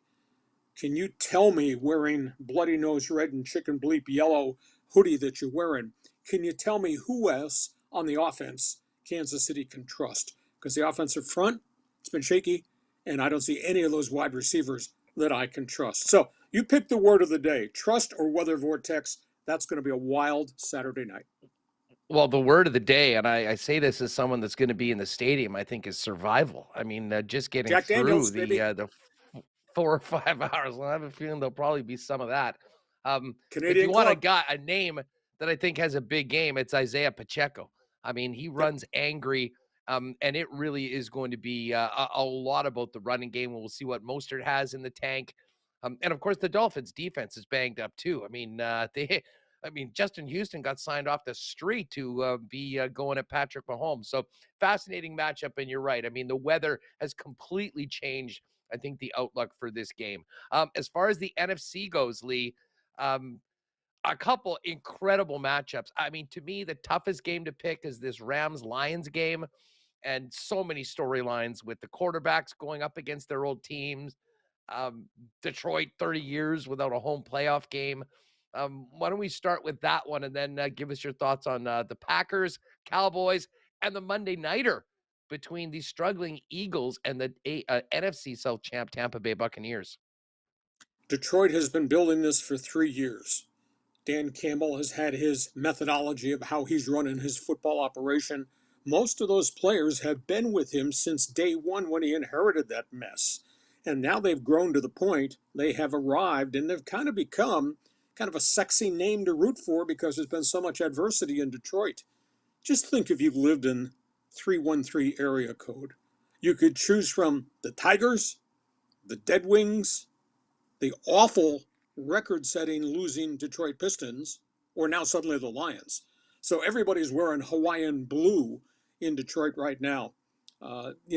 The guy on the other sideline, what a coaching job. Sean McVay. They've won 7 of their last 8. Some dummy in San Diego does a podcast and writes on his website, oh, McVay didn't like a 5-win season last year. Do you think he's going to like a 4-win season this year? I didn't think this was possible. What a job he has done as coach to drive this thing. Now, granted, he's got Matthew Stafford and his history and his experience. They discovered the young running back from Notre Dame, Kyron Williams. They found this kid at BYU, Puka Nacua. He's got 105 catches, and they got Kupp back, and they got Higbee back, and they took a free agent who should be in Kansas City, DeMarcus Jackson, and he's having DeMarcus Robinson. He's having a really great year too, and they've stayed healthy, which they hadn't been for years upon years. So this is a complete football team. I don't know if McVay's inexperience with his young offensive line and the ton of youth he's got on the back 7, I don't know if that can hold up against these guys who've been to war for 3 straight years for Dan Campbell in Detroit. I think it's going to be a fun game. It's going to be a closer game than anybody realizes. Green Bay, Dallas. You got Jordan Love had a mystical season. 32 touchdown passes, 4,200 yards. Nobody could have seen this coming, and he's done it with a bunch of kids at wide receiver. And that, to me, is the most impressive thing. Every one of those guys are young pups. Now, if they can get a nice night running the football with Aaron Jones, although I was told A.J. Dillon may not play this weekend again because he's had so many nicks. But if they can make some things happen and not turn the ball over, they could be in this game. But this is in Jerry's world. This is in Dallas. This is in Big D. This is Dak Prescott, 38 touchdowns, 6 interceptions. This is C.D. Lamb, who nobody can cover. And now suddenly the old dog, Brandon Cooks, is playing really well, and Michael Gallup in the tight end. That's a really good offense they've put together there in Dallas. And you got to play DeMarcus Lawrence and a pretty good Cowboy defense. I think the thing that works against Green Bay is Love is doing this for the first time, and his skill guys are doing this for the first time, and their defense isn't real good, giving up 344 per game. So I think the wheels come off the Cinderella wagon for the Packers and Jordan Love. I think Dallas is going to win it. And then you mentioned the Monday night game, Philadelphia, Tampa Bay. You've got overachiever versus underachiever. Philadelphia looks terrible, looks horrible on defense. I mean, it's shocking considering virtually all these guys were in the Super Bowl a year ago, and then they added to it by getting all these draft picks out of Alabama. And their back half of the schedule, they played deplorable defense. They're giving up 356 yards per game. And so they've underachieved. And now Jalen Hurts is nicked. The running back Swift is nicked. A.J. Brown has not practiced for a chunk of the week. There's I think it's a knee injury there. Suddenly, Philadelphia is not Philadelphia. And if the Philadelphia fan booed Santa Claus, if the Eagles get knocked out of this playoff game on Monday night, boy, they're going to boo Nick Sirianni. In Tampa Bay, they've overachieved. What a job on a bounce-back season by Baker Mayfield. 28 touchdowns, I think 12 interceptions. His two receivers have had mystical seasons and have been able to keep Mike Evans and Chris Godwin on the field. I think between them, they have 153 receptions, don't have much of a running game. So, if there's a shocker, yeah, Tampa might be able to do this in the sunshine over a Philadelphia team that's got this thing jammed into reverse and just can't find traction with what they used to be. I mean, they were 10-1 at the beginning of the season, and look at where they are right now. So that's my summary judgment on the NFC. It's going to be an unbelievable weekend. By the way, gang, Marbles is open. We'll give you a couple more minutes to get in there, and we'll be firing that up in just a few minutes. So exclamation mark Marbles in the chat if you haven't already done it. Hacksaw, I've already checked out. I mean, some great stuff at leehacksawhamilton.com on the upcoming matchups on the weekend and all the big news around the NFL. I am looking forward to an in-depth feature at the site on the number one team in the National Hockey League. Yes, the Winnipeg Jets coming up soon. Fill people in on what you've got cooking coming up to the weekend because there is lots of it. Well, there's a ton of stuff. I wrote a huge preview on my website, leehacksawhamilton.com. New podcast that we posted last night. It's all about the NFL. It's all about the coaching carousel. It's all about Nick Saban's shocking exit from Alabama and what may happen in the next 3 hours with the rumor that the University of Washington coach Kalen DeBoer is about to buy out his contract at $12 million and move to Tuscaloosa. Like I said, 72 hours of earthquakes in NFL and college football. If you like sports, check my website every day. It's written. And you love podcasts, when you're done watching this guy wearing bloody nose red and chicken bleep yellow a hoodie, go to my podcast, get the chance to get the American opinion on what's going on in sports. And like him, I'll ask you, subscribe to what we do. It's absolutely bleeping free, so you'll get all the alerts every time we add something. But yeah, there's a lot going there. And those Jets, yay. I think Rick Bonus's name, first time you and I talked about Rick Bonus, bad flashbacks. Ottawa Senators, obviously he's done a really good job organizationally. They've done a good job in terms of getting players for Bones, and that's tremendous. I'm dealing with the trauma down here where suddenly, hey, can we send Pierre-Luc Dubois back to Winnipeg? For a dude making almost $8 million a year who's disappeared, does not score goals. I don't understand that. Kings are struggling a little bit. They have a better road record they have at home. It's shocking. And I'm dealing with the devastation of the Anaheim Ducks. This is horrific, this injury siege they've had. And I was stunned by the massive trade they made with Philadelphia. And then the next night, they lose Trevor Zegras for, 8 weeks, 10 weeks with a fractured ankle. And they lost their top young defenseman. So you're enjoying first place Jets hockey. I'm dealing with this mess down here in Southern California when I'm covering puck. Lee, stay warm this weekend. Well, you will. I guess that's more for those of us that are going to be in Kansas City. Have a great one, pal. Thanks as always. Have a great weekend. Okay, enjoy Arrowhead. We'll talk to you when you get back. Thanks, Hustler. You bet. There it is. The man himself, Lee Hacksaw Hamilton. Check out the website. And as he mentioned, check out Hacksaw's YouTube channel and great stuff on the gram too, on Instagram. Give him a follow, and you will appreciate and enjoy the content. All right, we are going to get to marbles in just a couple of minutes, so you've got a minute or two to put in exclamation mark marbles, and Alex, in just a minute or two, if you want to close that up, we'll get ready to go. But let's get Connor back in here because we have to get to the cool bet lines. And Connor, as I mentioned right off the bat, you got to be feeling pretty good. I mean, everyone's feeling great about what the Jets are doing right now, but your Niners got the job done. And now there's nothing better, especially now with the expanded playoffs, than being the number one seed, being able to sit back, get a very valuable week of rest, and see the other 6 teams in your conference beat the hell out of each other trying to get to the divisional round. I mean, yeah, what a time. I got the first place Winnipeg Jets, and then the bye week 1 seed San Francisco 49ers. But yeah, ever since they added that 7th wild card, the 1 seeds have such an advantage. They're the only 2 teams in each conference that are resting. Baltimore and San Francisco are the 2 1 seeds this year, and it was so huge. And the Eagles lost that 1 game to Arizona, which clinched the 1 seed for the Niners a week early. So you didn't even have the stress in week 18 on whether or not they'd clinch. And yeah, like I said, it's such an advantage. And we've talked a lot on the show of what team in the NFC scares me, but with the 1 seed, it's really the Niners versus everyone. And that extra week of rest is huge. They have a lot of guys banged up, a lot of injuries. They can get healthy. Sometimes the NFL playoffs is just a battle of who's the healthiest team.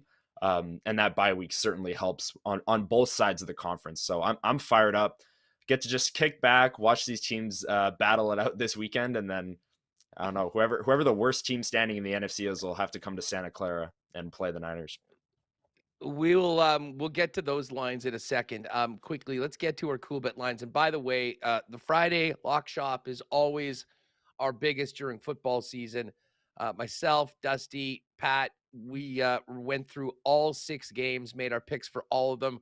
We don't have the lock shop partner parlay up, but keep an eye on the exclusives for that coming up. And geez, we didn't win our WST parlay yesterday, but we did. The Jets squeaked it out with that comeback win for a Let's Go Streaking. First time in NHL history, 4 teams in the league are on winning streaks of 8 games or more. We had them all last night, but we had to work for it. The Kraken won comfortably in Washington, but the Panthers, the Oilers, and the Jets all had to come back in the 3rd period. They got it done. The cool bet account's looking good heading into the weekend, which is perfect timing. Only 2 games tonight in the National Hockey League, but lots of Central Division activity. You've got the Predators at the Dallas Stars. Dallas is minus 174 favorites. The Predators are plus 147. And, of course, Dallas right now will make up the game in hand they have on the Winnipeg Jets. But, man, the Jets just keep on winning. Jets are 7 points up on Dallas right now. If Dallas can win, they'll be 5 back with even games played. So, Central Division matchup between Preds and Dallas. I just noticed this, Connor. We were talking about the Philly game tomorrow night with the Jets. Jets kind of getting a bit of a nice break on the schedule because Philly is in the Twin Cities to take on the Mild tonight. That is basically just about a pick 'em. Philly's a very slight favorite at minus 112. Minnesota at minus 105. So a quiet night, but it is nice that the Jets' opponent tomorrow is actually playing tonight in the Twin Cities. Although, as we've talked about with Philly, there's no gimmies against that team. They have been exceeded just about everybody's expectations this year. And it's not just Philly tomorrow night. Also, Monday, the Islanders will be playing against the Mild, as you said. And then Tuesday, obviously, wrapping up the homestand for the Winnipeg Jets. They get the Islanders. So these next 2 games, both teams are coming off a back-to-back. You might see backup goaltenders for both teams. You might see the backup play the first night and the starter. The Jets have done that sometimes this year with Brossoit and Hellebuck. But yeah, like you said, no free games. Both these teams are in the thick of the hunt of the playoffs in the Eastern Conference. So they're going to be bringing their best for the number 1 team in the National Hockey League. All right, let's look at these NFL games. All 6 games are up right now at CoolBet. It starts off tomorrow with the traditional AFC South home game on Saturday afternoon to start it off.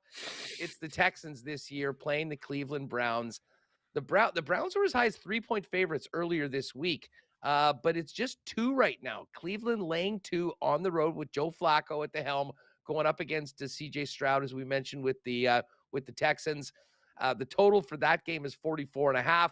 And then the night game tomorrow, the game I'll be at, freezing my you-know-what off at, Chiefs minus 4.5-point favorites and a total of 43.5.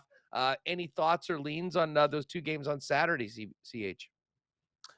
I mean, the Dolphins Chiefs game is almost a no contest for me in terms of like action on the board, just because of You just heard Lee Hacksaw talk about some like weather vortex. He's using some big words when talking about the weather. That scares me for sure. So maybe the under is a play in that one. But yeah, and then the Texans Browns, I feel like CJ Stroud, 1 week he'll be a top 5 quarterback in the NFL, this rookie phenom. But then you take into account that he's going up against the Browns defense. Joe Flacco's actually been pretty good. Maybe Cleveland's able to just control the clock and run the ball. These two games, I like a lot more of the games on the Sunday, which we'll get into in a second. But these games are tough, especially on the board. But I don't know. I like the Browns. I like Joe Flacco. It's a good story. Yeah, well, listen, I do have and I'll put this in right now. I've been talking about it all week. We joke about the script in the NFL and how things always seem to go according to plan of what the best case scenario is. Here's the script, everybody. I've got it. Cleveland beats Houston. The Chiefs beat the Dolphins. The Bills beat the Steelers. And next week, you have Joe Flacco and the Browns going to Baltimore, where Joe Flacco plays the team he won the Super Bowl with. And the NFL gets his Mahomes-Allen's playoff matchup, this time in Buffalo. And Dolphin fans, plug your ears on this one. Dolphins 0-10 in their last 10 games of 40 degrees or less. This is going to be -8. So we're talking another 50-degree difference. And Tua, 0-5 lifetime in cold games, in and around freezing or lower. I love Tua. I think the Dolphins are great, but I'll tell you what, a quarterback from Hawaii, probably not built for what we're going to see Saturday night in Arrowhead. Love the Chiefs at -4.5. The Bills Hawaii and Steelers and got it Miami. in the early game. Yeah, I mean, listen, it's not, that's why they needed to win that game last week and be in the 2 seed and be at home. The Bills and Steelers are going at it. This is now 9.5. Apparently, there could be a ton of snow in this game. It could be cold, maybe not KC cold, but still cold. I'm actually taking the points in the Steelers. I fully think that the Bills are going to win this game, but I think it could be a bit of a slog. And I think the Steelers lean on that running game, keep it close, stay in the game, as Mike Tomlin teams always do, and hang in there. So we got the Steelers plus 9.5. And I'll be honest, I like the Packers to make this a game. I know Dak Prescott had the most touchdown passes in the league. Guess who was number 2? Jordan Love. And they are really trending well right now. Cowboys have been dominant at home all year long.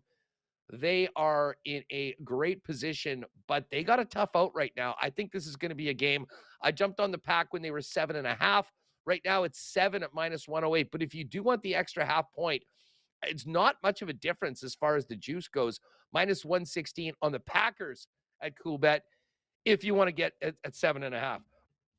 And then for me, maybe the most interesting line of the entire weekend and most interesting matchup, and a one that I'm really having a tough time making a pick on, is the Rams and Lions. I can tell you that will not be on any parlays this week, because to me, that game is a real coin flip.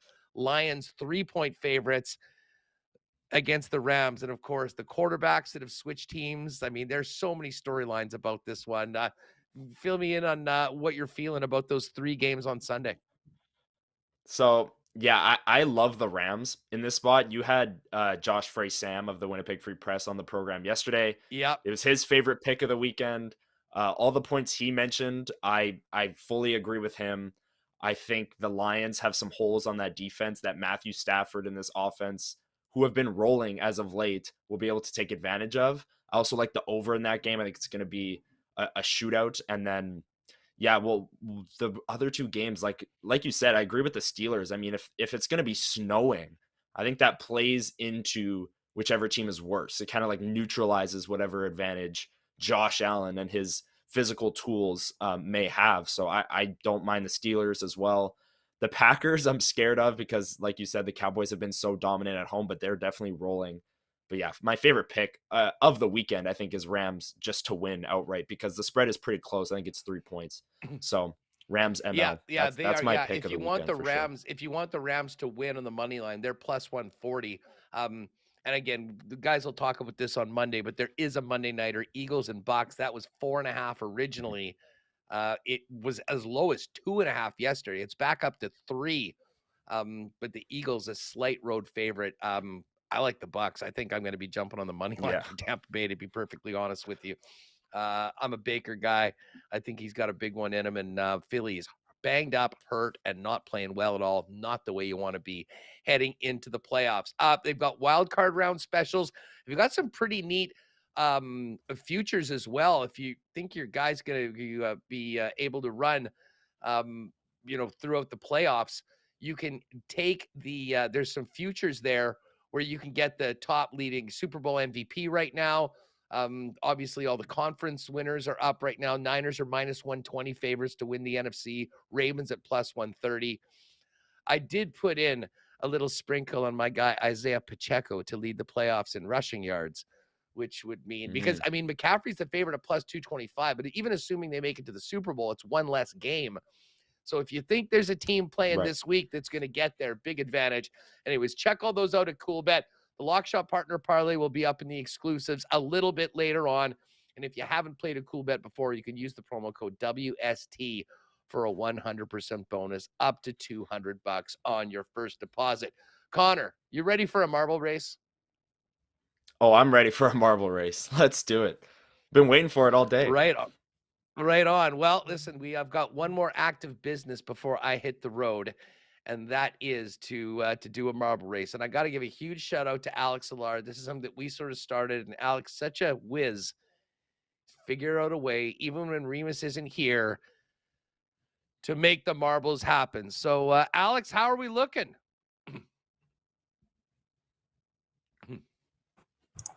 Yeah, marbles are ready to go. Marbles are ready to go. Did Remus send you the song? Do we have an intro song for marbles today, or are we just going to get right to it? We got an intro song. We're ready to go. Well, right on. I mean, geez, we got the full deal today. Not only do the marbles, we got Tristan Rivers music to get us into it.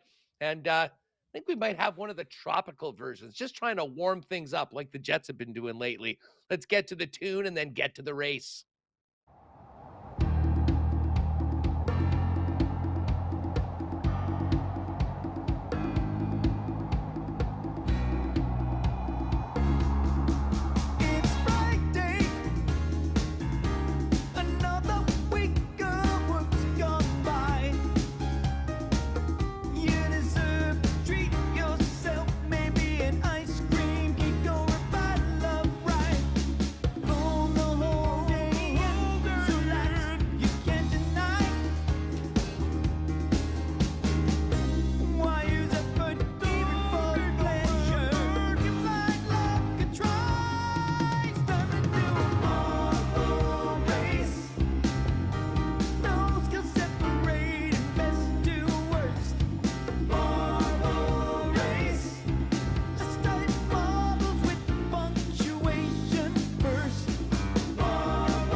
There's not a lot of casualties or top ropes. And I was just looking at that at the theme song again. Was wondering, where is Oleg? Maybe Oleg was actually freed and he's not there anymore. All right, here you go. You see it all. And just do a scroll down to the bottom if you can. So at some point, everyone can see where they're at. Candace Jane. What up, Candace? Candace, and there's Candace in 23rd. There's Tristan Rivers in 27th. The Rum Hut with a nice performance in 34th. Kenny's Water Bottle. What's up, KWB? Pat Maroon's Bib, a little fade at the end, but still top 40. Not too bad. I see Scott Westman in there at 42nd. Jay Sheps, what up? RWTV Retro Winnipeg. Great channel. Check it out. Will Sutton, looking forward to it. Oh, there's my friend Amanda. Hi, Amanda. Have a great weekend. Go Jets go tomorrow night. The GFL, Gregory, 73rd. Not bad. Bones in at 78th. Can live with that. There's my buddy Derek McGorn at 89th. What's up, D? Mike Wynn, another great victory selfie in section 316 last night for the fellas after another win. Hold it down for me in 316 tomorrow.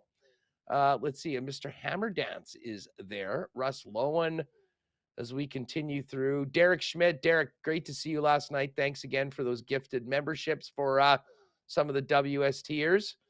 What else do we got? There's Ray, Charlie Horse, Jano, Jeremy Nickerson, Bravo Bry.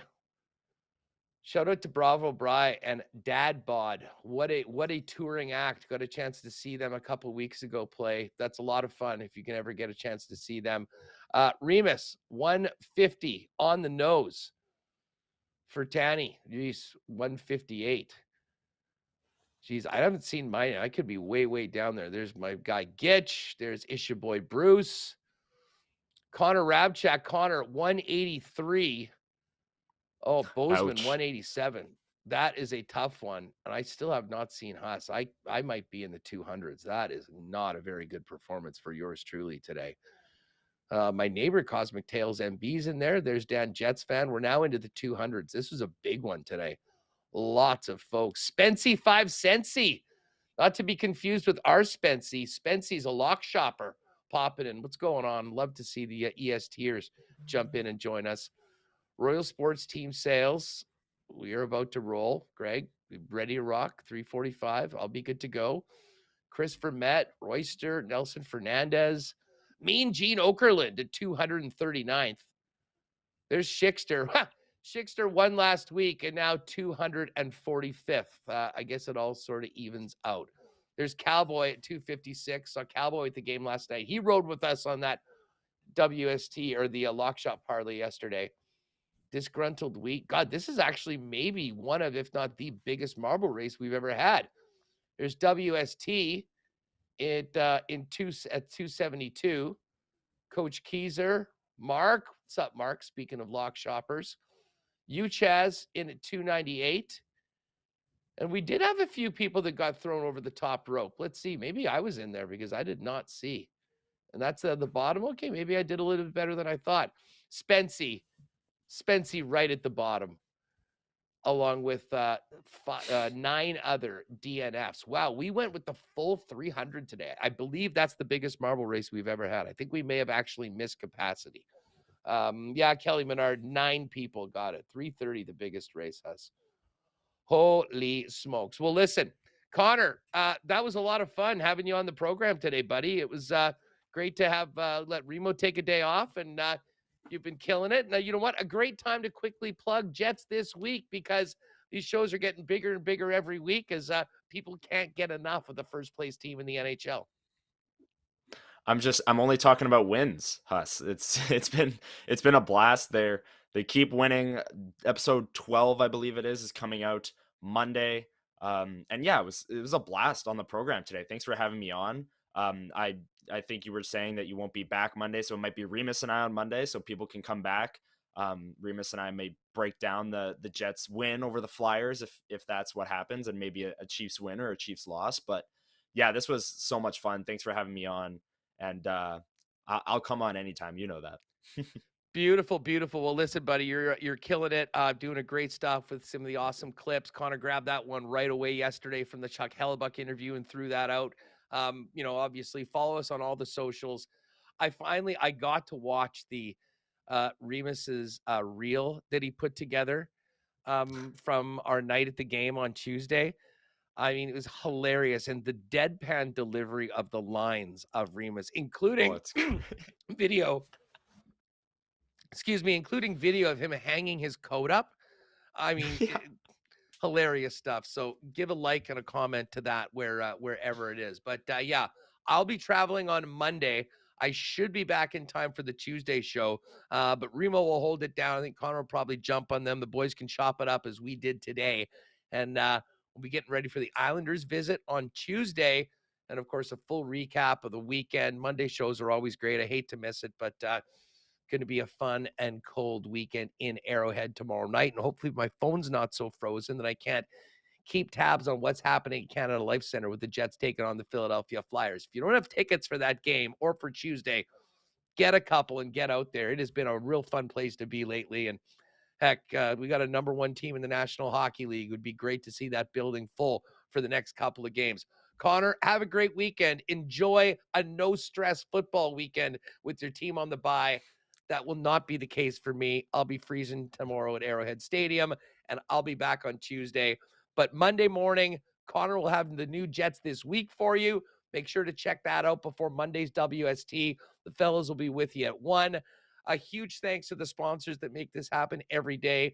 We got to thank Rutger McGroarty, who came on. If you missed that earlier in the show, Rutger joined.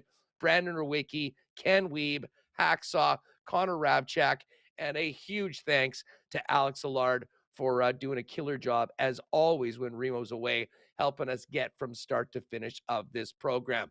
Gang, hit the sub button if you haven't already. Thumbs up if you haven't already on the way out.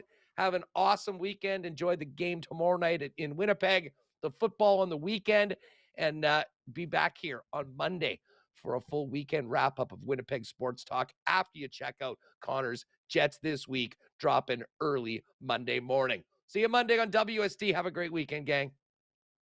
Oh, my God! Oh! Shut it down! Let's go home! Thanks for tuning in to Winnipeg Sports Talk Daily. Make sure to subscribe on YouTube and your favorite podcast feed at winnipegsportstalk.com.